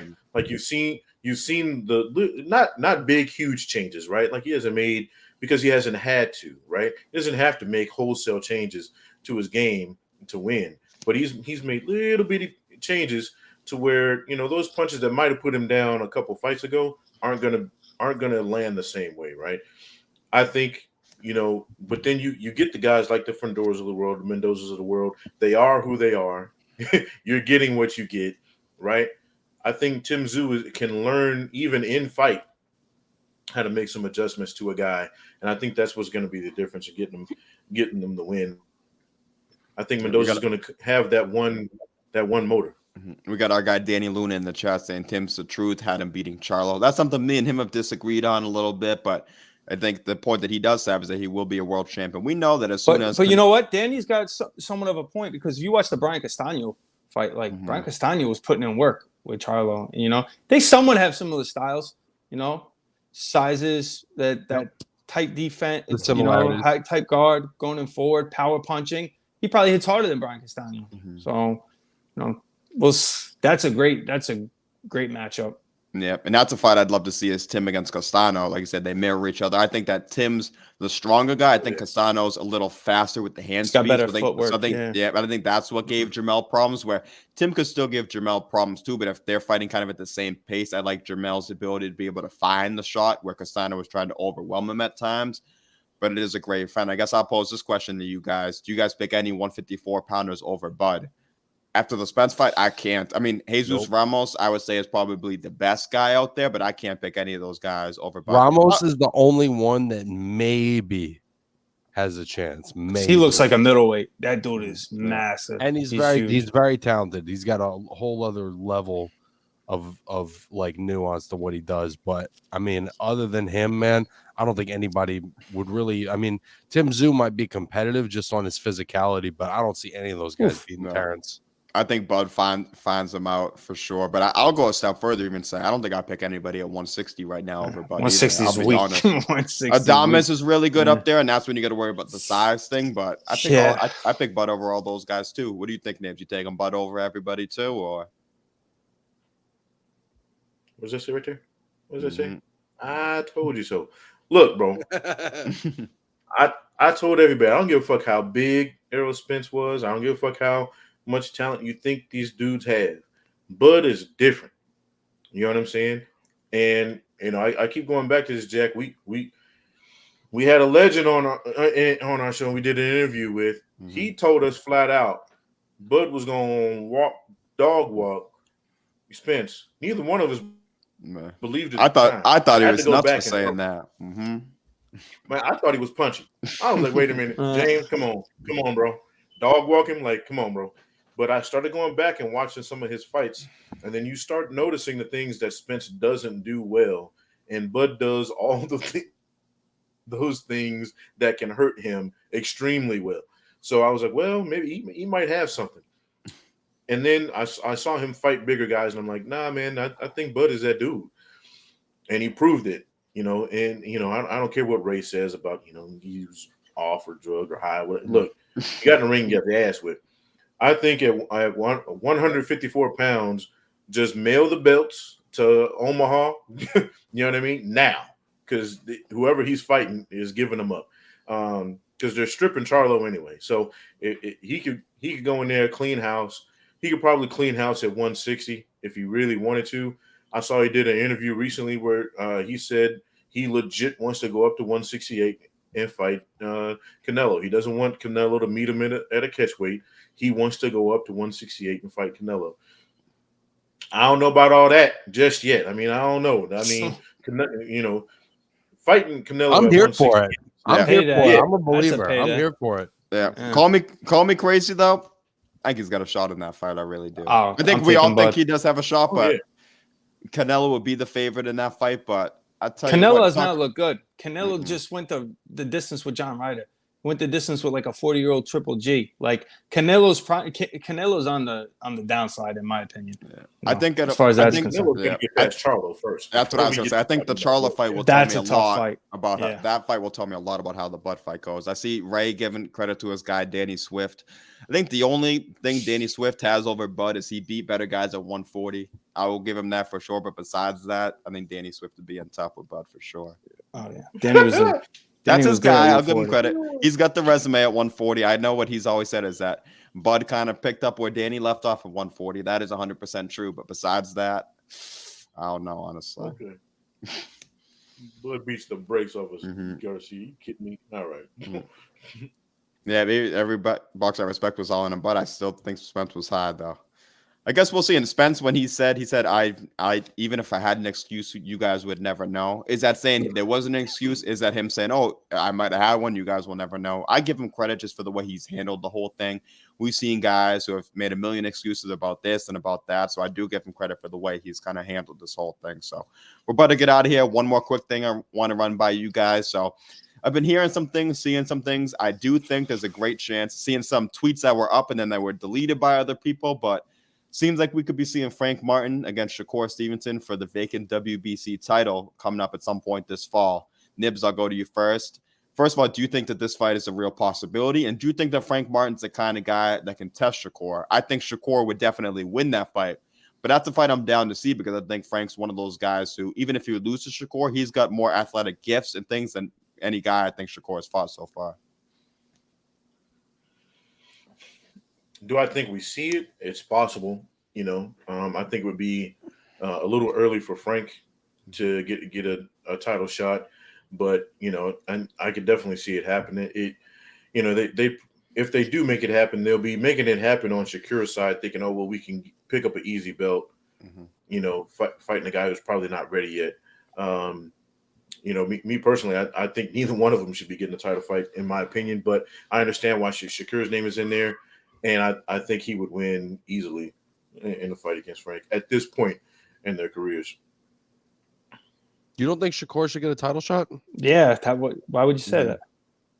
What has he done at the weight class yet? I get it. He's Shakur Stevenson, right? So you say, yeah, but who has he beat in that weight class for you to say, well, he deserves a belt first? Like, beat somebody in the weight class worth a damn first. Then I'll say, okay, yeah, give him a title fight. I can I'm see that. tired of guys just moving up and getting title fights.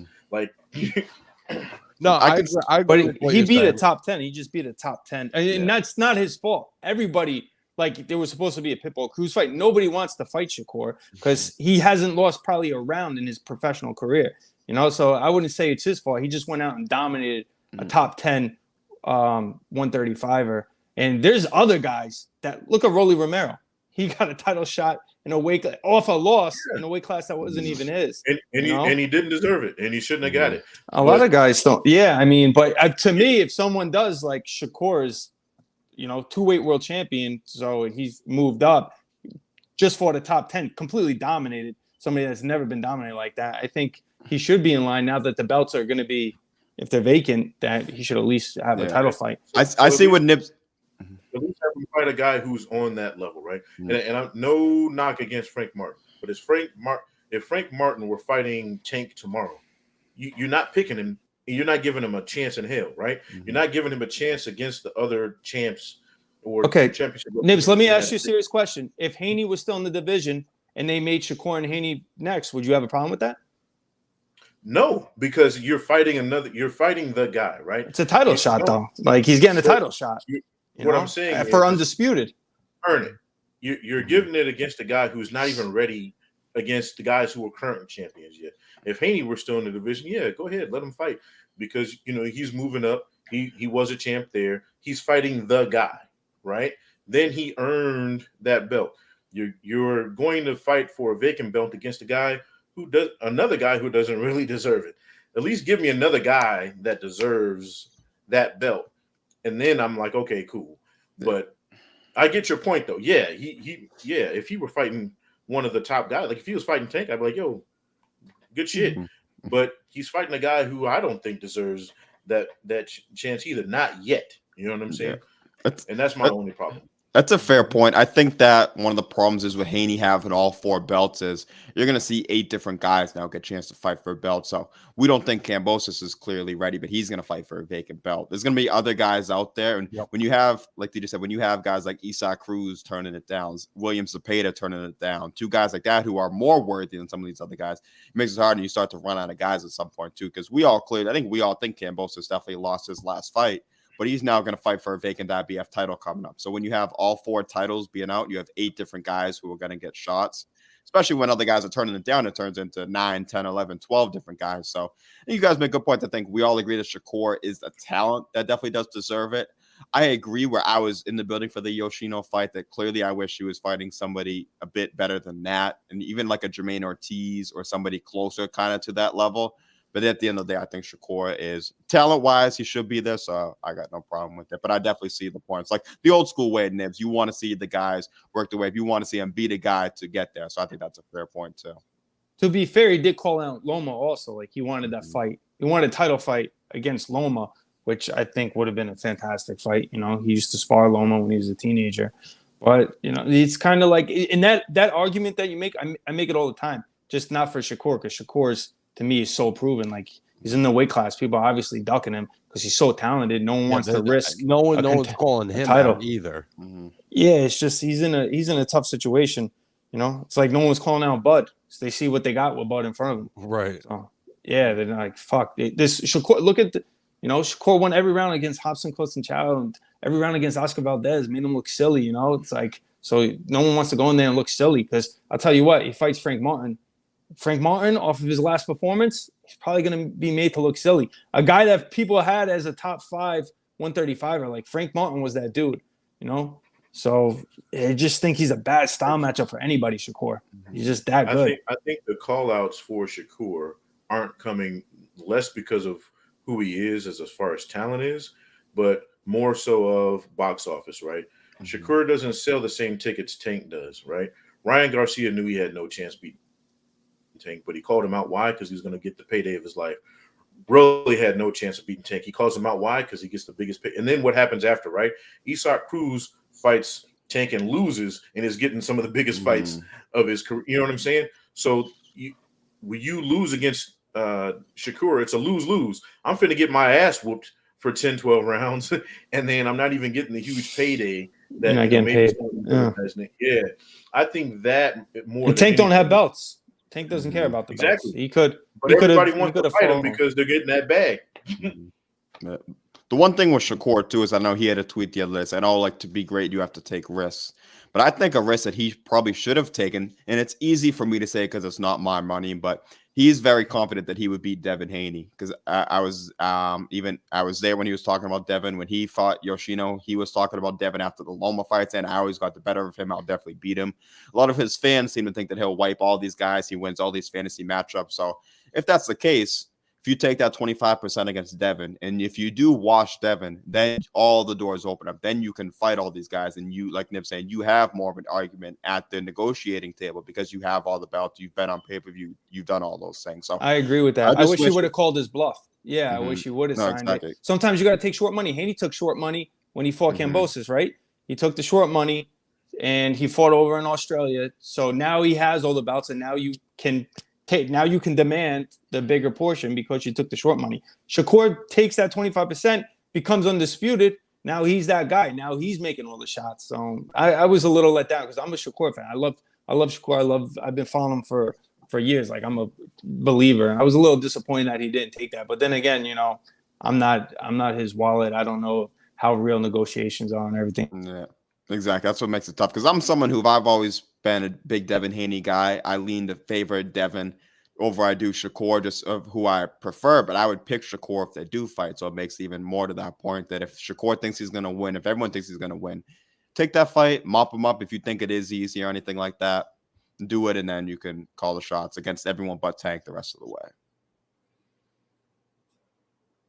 Yeah, I really, to be honest with you, I think outside of Tank, there's nobody Shakur loses to. You know what I'm saying? I think Tank would, do what he normally does and probably get him out of there late or hurt him bad enough to where it throws off, Shakur's game plan or whatever. But outside of that, I don't see anybody else. I mean, I've Shakur's one of those dudes you don't doubt until somebody gives you reason. You know what I'm saying? And nobody's giving me reason to believe he's beatable. You know what I mean? So Devin Haney, I've seen chinks in his armor, bro. I thought he lost the Loma fight, in my opinion. So, I think Shakur whitewashes him, if I'm being honest. You know what I'm saying? I don't think it's close. I think a lot of people have it close because Devin's got all the belts for that reason alone. You know what I'm saying? In the performances they saw, against Kambosos. And it's like, well, Kambosos gets his ass whooped against everybody else. Kind of limited guy. Yeah. Like, and that's no knock on him. He's got an impressive record. He beat the man, right? So I can't take anything away from him. Nope. No matter what you think of him, he beat the guy, got the belts, right? But let's face it, against the other top guys, he probably gets washed against them too. Like TJ was saying, Devin was the only one who said, "Fuck it, I'll take that short money and go collect some belts." And it's paid off for him. He's you know what I mean? He's cashing checks he probably wouldn't have got, before those belts showed up. So, I can't do anything but take my hat off to him. I do think that if the Frank Martin and Stevenson matchup gets made, though, it's going to be bad in a lot of ways for Martin. What do you think about that matchup, Dakota? I don't hate it. I mean, I kind of like the matchup, to be honest. I think particularly with Shakur having a hard time getting opponents. Frank Martin with the wins over Michelle Rivera, Jackson Marinas. The guy in his last fight was not a big name, Harutanyan, but he was no bum either. Yeah, he was an Olympic bronze medalist. That guy was not just not a big name, but he was a very skilled, credentialed fighter. So I think Frank's fought tough opposition and done his job, and I have no problem with this fight, man. I think Frank's the kind of guy that he knows that a lot of people wouldn't favor him in the fight, but he doesn't care about that. He I just wouldn't wants either, by to the way. prove I think himself. Shakur would probably smoke him, but I think it's an interesting matchup. I think both of them I actually think they both kind of deserve the shot. I definitely think Frank deserves the shot. And I think Shakur deserves it just on being, by far the most dominant guy at 130 in a while, probably since Lomachenko. Yeah, I really like this fight. I'm very confident Shakur will win, but I think that's a fight that moves the division forward. Definitely will be. So we'll go through now. These were just my educated guesses. I put it on Twitter. Just looking through the rankings, these are what it seemed like it could be. So you would have Shakur fight Frank Martin for the WBC title. You'd have Lomachenko maybe fight Denis Berinchek, who's also fighting. He's the guy from Ukraine also. So someone had said that maybe do they have a connection there? Maybe they don't fight each other. Maybe Loma goes a different route. So maybe it could be I've been hearing that Shakur is going to fight Berinchek. Okay, so that could happen That's too. What I've been hearing. Yeah. So let's say if Loma doesn't go, Shakur could go Shakur's ranked high in the WBC and WBO, so he could pick either one. So the rumors have been the Frank Martin. Part of it also is Keyshawn Davis put out a tweet saying, because obviously him and Frank have been going back and forth, and he said, "Listen, my guy Shakur is going to get to him first, but I'll also take the fight after Shakur is going to show levels." Blah blah blah. He deleted that tweet after, so who knows what that means, but I also know Kambosos will be in the IBF. Is that against Lomachenko? Is that against Gustavo Lemos? Now, see, I would actually rather see Kambosos and Keyshawn Davis. That's a fight I would like to see. That's a fight I'd love to see too. I think Keyshawn wins it easy, but I also think he's never fought at that level, and so it'll be a legitimate test against like the number maybe 11 guy in the division. That's a fight I would like to see. Yeah, because me and Nibs have spoke on that fight before too. I know anytime you have two guys on the same card, I think that they're trying to, like Top Rank's thinking about that. Like we mentioned with the heavyweights earlier.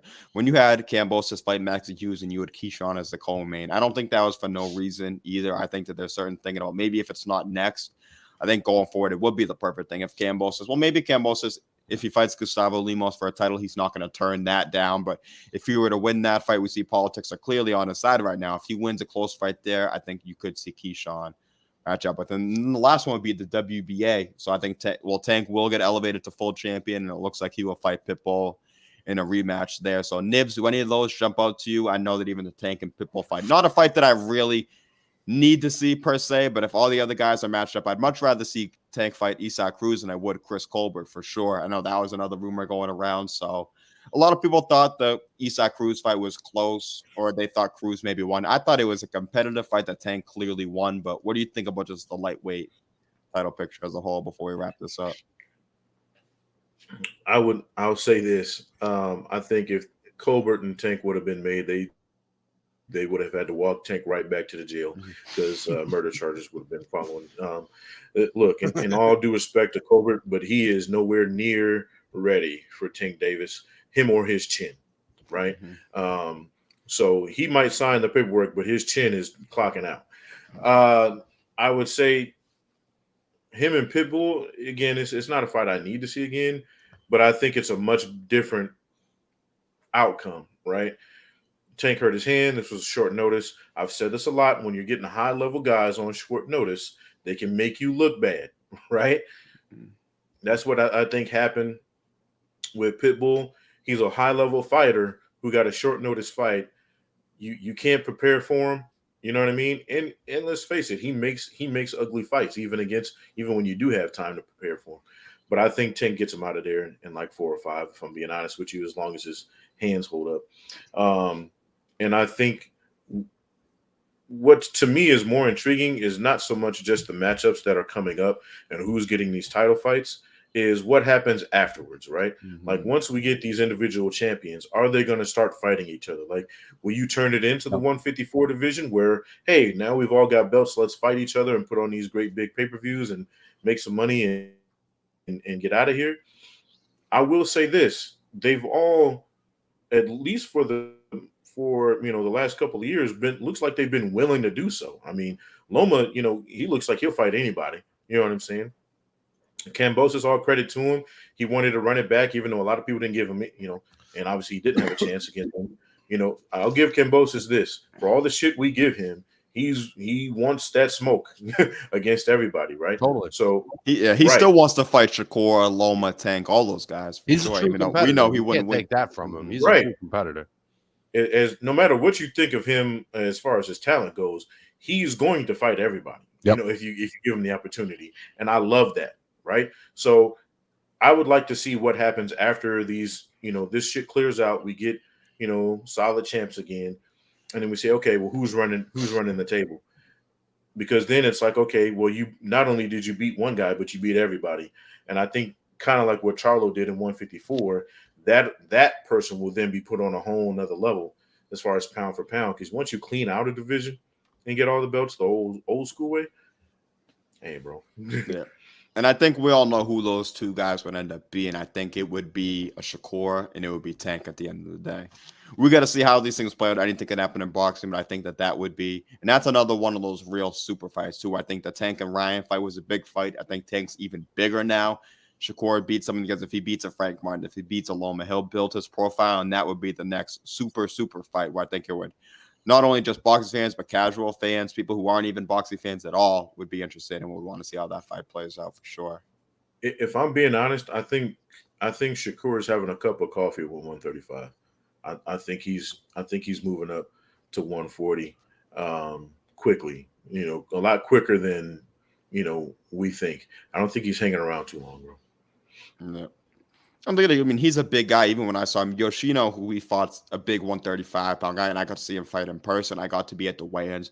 Shakur is already a big guy for 135 too. We saw he missed the weight at 130, so he was a huge 130, a huge 126. But he's a guy who will be at 140 eventually, and I think even 147 eventually too. So he is a big guy. Hopefully, we see this fight, and even if not at 135, I think at 140 when the TOs, the Devins, Tank could be up there eventually. I think all those guys, they're going to fight one way or another, no matter the weight class. Yep. So yeah, I think he can. I think he can do it. Like, I think if he gets a belt or two at 135, I think he can move up right after that if he really wanted to. In my opinion. Yeah, for sure. So we got a few comments here. We got my dad in there saying, great show and give Shakur his title shot. So salute to you for watching, for sure. We got TJ saying, my bad, fellas, internet dropped. Thanks for having me. So TJ, if you're still watching, thank you for coming on. We always appreciate. Yeah, bro. Good talking to you, man. Yeah, you know your shit too, so it's always good to have you on. And then Weedy saying Shakur is thick. I'll give you a guy Weedy, bro. What's good?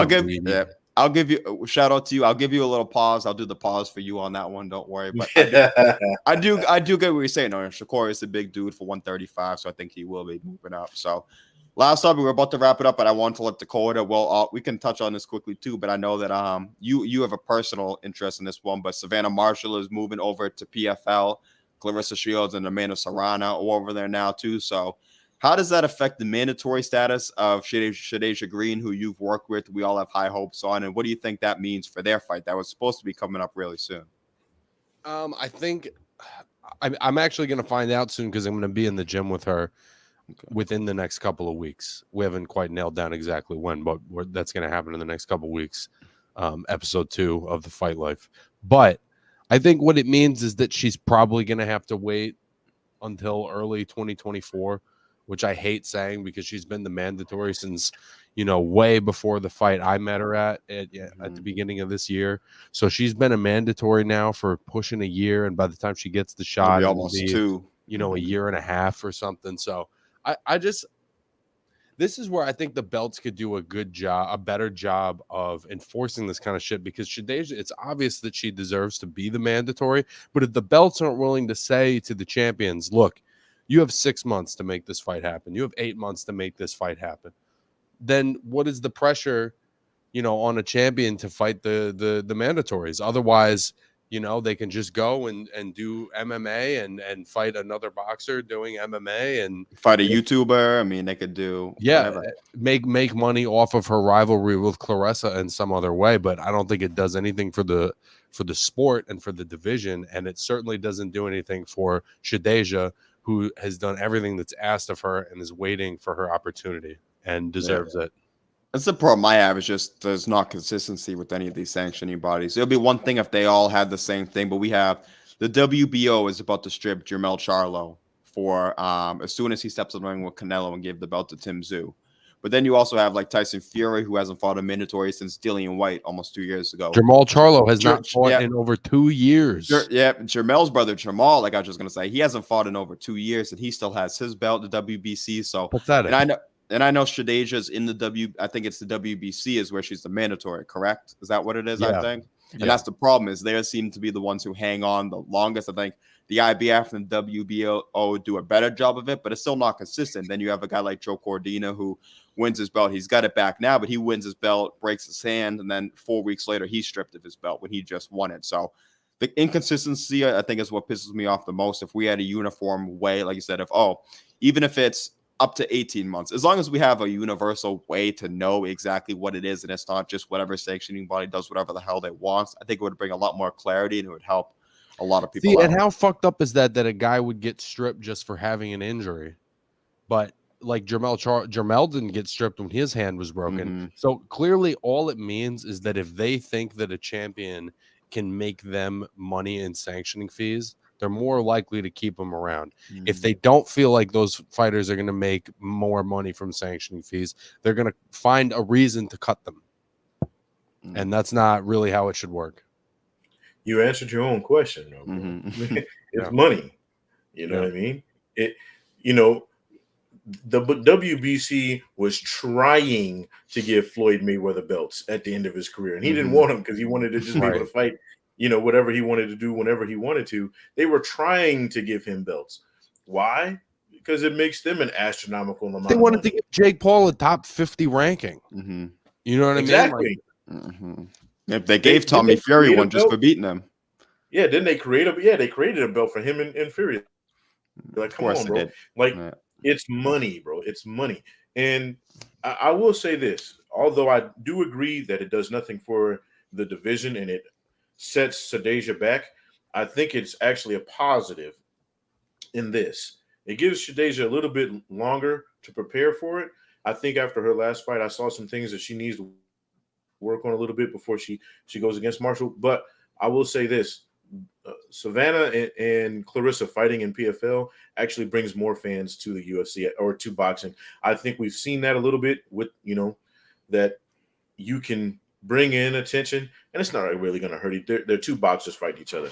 You know what I mean? Just a little bit different rules. Now, when Clarissa was going over there fighting real PFL fighters, we found out really quick after our second fight, hey, it's a different game. You know what I mean? So I do think that it can help the sport in the long run, but it definitely, to your point, hurts immediately because Shadeja's been waiting as long as she has been. I also think that there's risk when you take these MMA fights of different kinds of injuries. It's not necessarily career-ending fights, but it could be things like, you're more likely to get cut in a fight like this. You're more likely to break a toe or a finger in a fight like this. There's more cosmetic and smaller injuries that are much more likely in this sport that I think could even further delay what is something she's already waited on for a very long time. Yeah, and that's what I'm saying. In the short term, yeah, it's gonna hurt, especially if one of them gets hurt. But I do think that it will bring more fans than it'll lose. You know what I'm saying?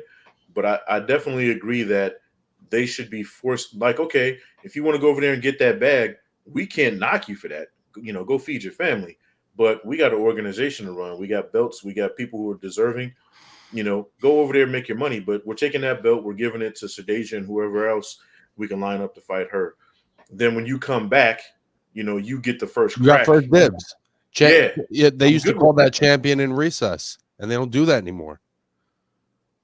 And I think that's what we should get back to, right?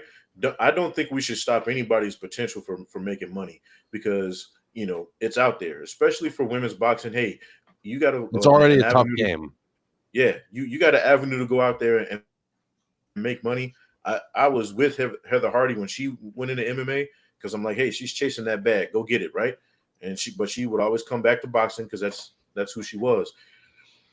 I can't be mad at you for that, but I can't hold up the sport because you want to go get that green. So, it's like the UFC, right? All these guys who want to come into boxing and moonlight and make a bag, right? The UFC doesn't hold their belts for them. You know what I mean? If anything, they make an interim champ till this guy comes back, and then you get the first crack at it. So I think that's what we should get back to.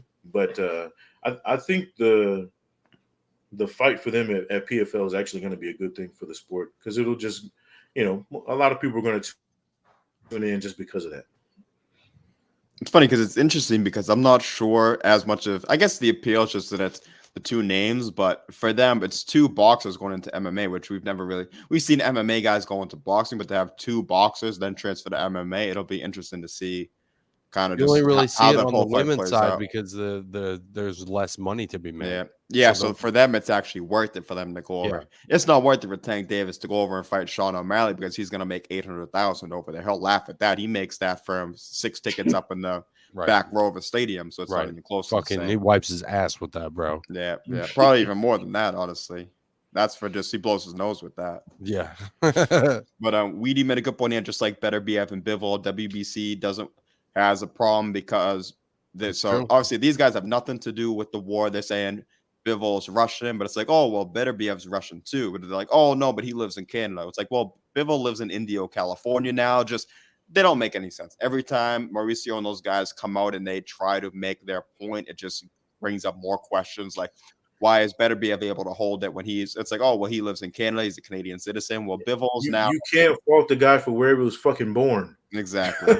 And it's like if Bivol was over here saying, posted all these things about being pro-Russia, pro-war, maybe then I could see. But Bivol has said he doesn't agree with any of it. He doesn't even fucking live there anymore. He lives and trains in Indio, California. Like, just another thing I don't understand. For years. Yeah. And it's robbing us of a big, big fight, too. Weedy brought up a good point, which I wasn't aware of, too. The PFL doesn't allow elbows. So that's an interesting plus for boxers, and it kind of can help out. Like Dakota said, the risk is still there for the injuries, but that weeds out some of it because you could take one elbow and it could bust your whole face open, too. I just get frustrated because I get that Savannah should be able to get her money, but I don't get why Shadeja should have to suffer because of that. Why can't it be after that fight? Why does it have to be right now? I agree with that 100%. Take whatever fight you want to take. There just has to be a time limit, and there has to be some kind of uniformity on the rules about once you get a belt, here's what you got to fucking do with it. 100%. I just think it really comes down to the money again, bro. Like at this point, Savannah Marshall is a much more bankable, attraction in women's boxing, which is already tough enough to get money from, right? Than Shadeja Green is right now. Yep. I think once Shadeja gets on that level, then we'll have a different conversation. But as it stands right now, Savannah Marshall is kind of holding all the chips, bro. As much as you hate, we hate to admit that. No, it's the truth. Like, it's the truth. It's absolutely the truth. And it sucks because I want to see that fight. Like as much as I'm for, her and Clarissa going and getting their money, especially in women's boxing. I want to see Savannah versus Green more than I want to see her fight Clarissa in a 200%. 200%. Yeah. I mean, shit, I'd watch Shadeja fight pretty much anybody in a boxing match. You know what I'm saying? I love the way she gets down, bro. I think she's the best in the game, but that's at the moment, that's just an opinion. She still has to go out and prove that. But just the time I've spent with her in the gym, like I've never seen a female fighter like that, in my opinion. And the good thing is that even if it's not going to be as soon as we want it to be, her time is coming. It might not be right away. They're going to probably maybe do this MMA fight, whatever, but her time will come. She will get that opportunity. And if she capitalizes like we think she will, then all the things that now she'll be the one to call the shots and she'll be able to kind of run the show and stuff. But we just hope that that's sooner rather than later and they don't try to ice her out. But if they're icing her out, they're only allowing her to get better and better each time. I also hope they don't age her out. Not that Shadeja's old, but she's 34 right now. She's, I think has a lot of good years left in her. I just hope she can get that title shot in the next 2 years so that people, once she gets that shot, people are still going to see the best version of her. Yeah. To Dakota, you can speak to this more than I or Jack can. If she, obviously she's not going to get that fight right now because of what's going on with the PFL deal. Who do you think she should fight between now and next year to kind of keep herself ready for that? If it's anybody other than who we want to see her fight. Listen, honestly, I think that a fight with either Franchon Cruz-Dezurn, who gave Savannah Marshall a hell of a fight, I think a fight with her and Shadeja is still highly marketable and is a really good fight. I think the other fight that could be interesting, because she's shown the ability to change weight classes, is a fight with Natasha Jonas, who's gone up to junior middleweight and middleweight and is winning titles. And has only lost to the absolute best of her era. So those are two that kind of stand out to me immediately. But honestly, I would like to see Shadeja and Franchon. That was a fight that was getting talked about for a long time anyway, because Cruz Dezern was the champion. And I think if Shadeja really put it on her, it only puts the pressure on Savannah to take that fight. Yeah. And I like what Shadeja already did, where she's already fought Setarusu. That's who Franchon beat to become undisputed, the other unified champion. Right. So she fought her and she already stopped her. A few of the names, if we're throwing out names, like maybe it would be cool to see her fight someone like a Cornejo, who Shields just fought a common opponent. If she's able to get her out of there, she can say, hey, I knocked this girl. Same thing Savannah Marshall did with Clarissa before, fight the same opponents if you're able to stop her. I know Raquel Miller is someone who's an undefeated female at 168, who's another hard-hitting girl too. So interesting fights out there. I think clearly the fight that we all want to see her in is Savannah, but I just think that, and the one thing that she does have a bit leverage now, she does have the Jake Paul platform. They're doing a lot of good work with her, so she's getting more eyeballs on her than there were on her just last year too. So I think the more people that see her, the more demand. I think this is my one criticism of the MVP model, though, and I actually think that as a whole, it does more good than bad. But the problem is that it's still centering Jake as the star of the show. Mm-hmm. And I don't think that that's helping somebody like Shadeja Green, who's a main event fighter. We all know this. That's a main event fighter right there. And MVP is not putting her on those main event platforms. Now you can go, oh, but she's on this Jake Paul undercard, and it's giving her more exposure. And that's probably true. But I don't think that Jake continuing to be the main events on cards that have these world-class women fighters, I just don't think that that's justified anymore. Yeah, and I do think for that, Shadeja's time is probably coming to main event. Same thing with Serrano; she's been on undercards too. But when she fights, talk about a main event fighter. Fuck, yeah. You know, but when she has fought the Erica Cruz or she's fought the Katie Taylor, she's had her own main events too. So I do think that I do. We've seen. I think for right now, it is probably better for her exposure to be on the undercards. But I also don't think Jake's going to hold her back. And if there is a main event opportunity, I think he would let her take it too. I would hope so, and I think he will. It's his job as a I have promoter, to agree. I think that if anybody had that gripe, to be Serrano. I think Serrano's. I think Serrano's big time. You know what I mean? And as far as women boxing goes, yeah. And I've said this on this show numerous times. I don't give a fuck what anybody says. Pound for pound, you can't give me a better women's fighter than Amanda Serrano. I literally has 7 in 7 different weight classes in legitimate belts, right? For me, you can't give me a better pound. That's the definition of pound for pound. Exactly. And I still think she beat Katie Taylor. I'm never gonna let that go. But she is prime time, bro. People show up to watch her fight. So I think that, I think to your point, Jake Paul did what he had to do, right? Like he put these girls on his undercard to get them a name. Now they've got it, right? So now you have to start using their name to get you. I just think it starts to become disrespectful when you have a legend like that, and then she's on a Jake Paul undercard. Like, I, as a boxing fan, just have a hard time stomaching that. I agree, but I also think that part of it is because she's so okay with it. I think that she knows the business behind it, and she's seeing that. It seems crazy for us to say, "Oh, she's on the undercard of Nate fighting Jake Paul." But she sees it as that's a huge event. It's also she's saying if she's fighting Heather Hardy in a rematch, they could do that at maybe the Hulu Theater or something, but it wouldn't be the same argument you just made. It might be more right to do it that way, but there's more eyeballs at a sold out Airlines Arena on pay-per-view on the Zone on the Jake Paul undercard. So I think those are a lot of fair points. I think for her, she's probably okay with it because at this point, as long as she's getting her money, she's getting the opponent she wants, and she's getting the viewership, I think she's cool with that. But I think those are all fair points. Yeah, I can't blame her. I think it's disrespectful at this point. Like, for me personally, I do too. I still think Shadeja is just this close from having that argument. You know what I'm saying? I'm okay with her being on Jake's undercards at this point. So right now, right? Once she gets a belt, though, I think that changes. But to me, putting Serrano on an undercard for a Jake Paul fight to me is just flat out disrespectful, bro. Because I'm here to tell you, people would have shown up and shown out to watch her on pay-per-view without Jake Paul at this point because of what her and Katie Taylor gave us. I mean, that's still one of the best fights I've ever seen. Fuck what gender or weight class It's a classic. it is. That's a classic fight, bro. I mean that's Gotti Ward levels type shit. You know what I'm saying? And I'd watch them fight in somebody's backyard, bro. That's how great that fight was. But I do think that Shadeza's maybe one or two fights away from becoming big time, where she can have that argument. But yeah, I feel you, but I do think Jake, because of all the things he has done for women's boxing, I kind of give him a pass on that as a promoter. You know what I'm saying? I give him a pass because he is bringing asses to the seats. And, yes, he is. Can't take that from him. And they were not getting that before.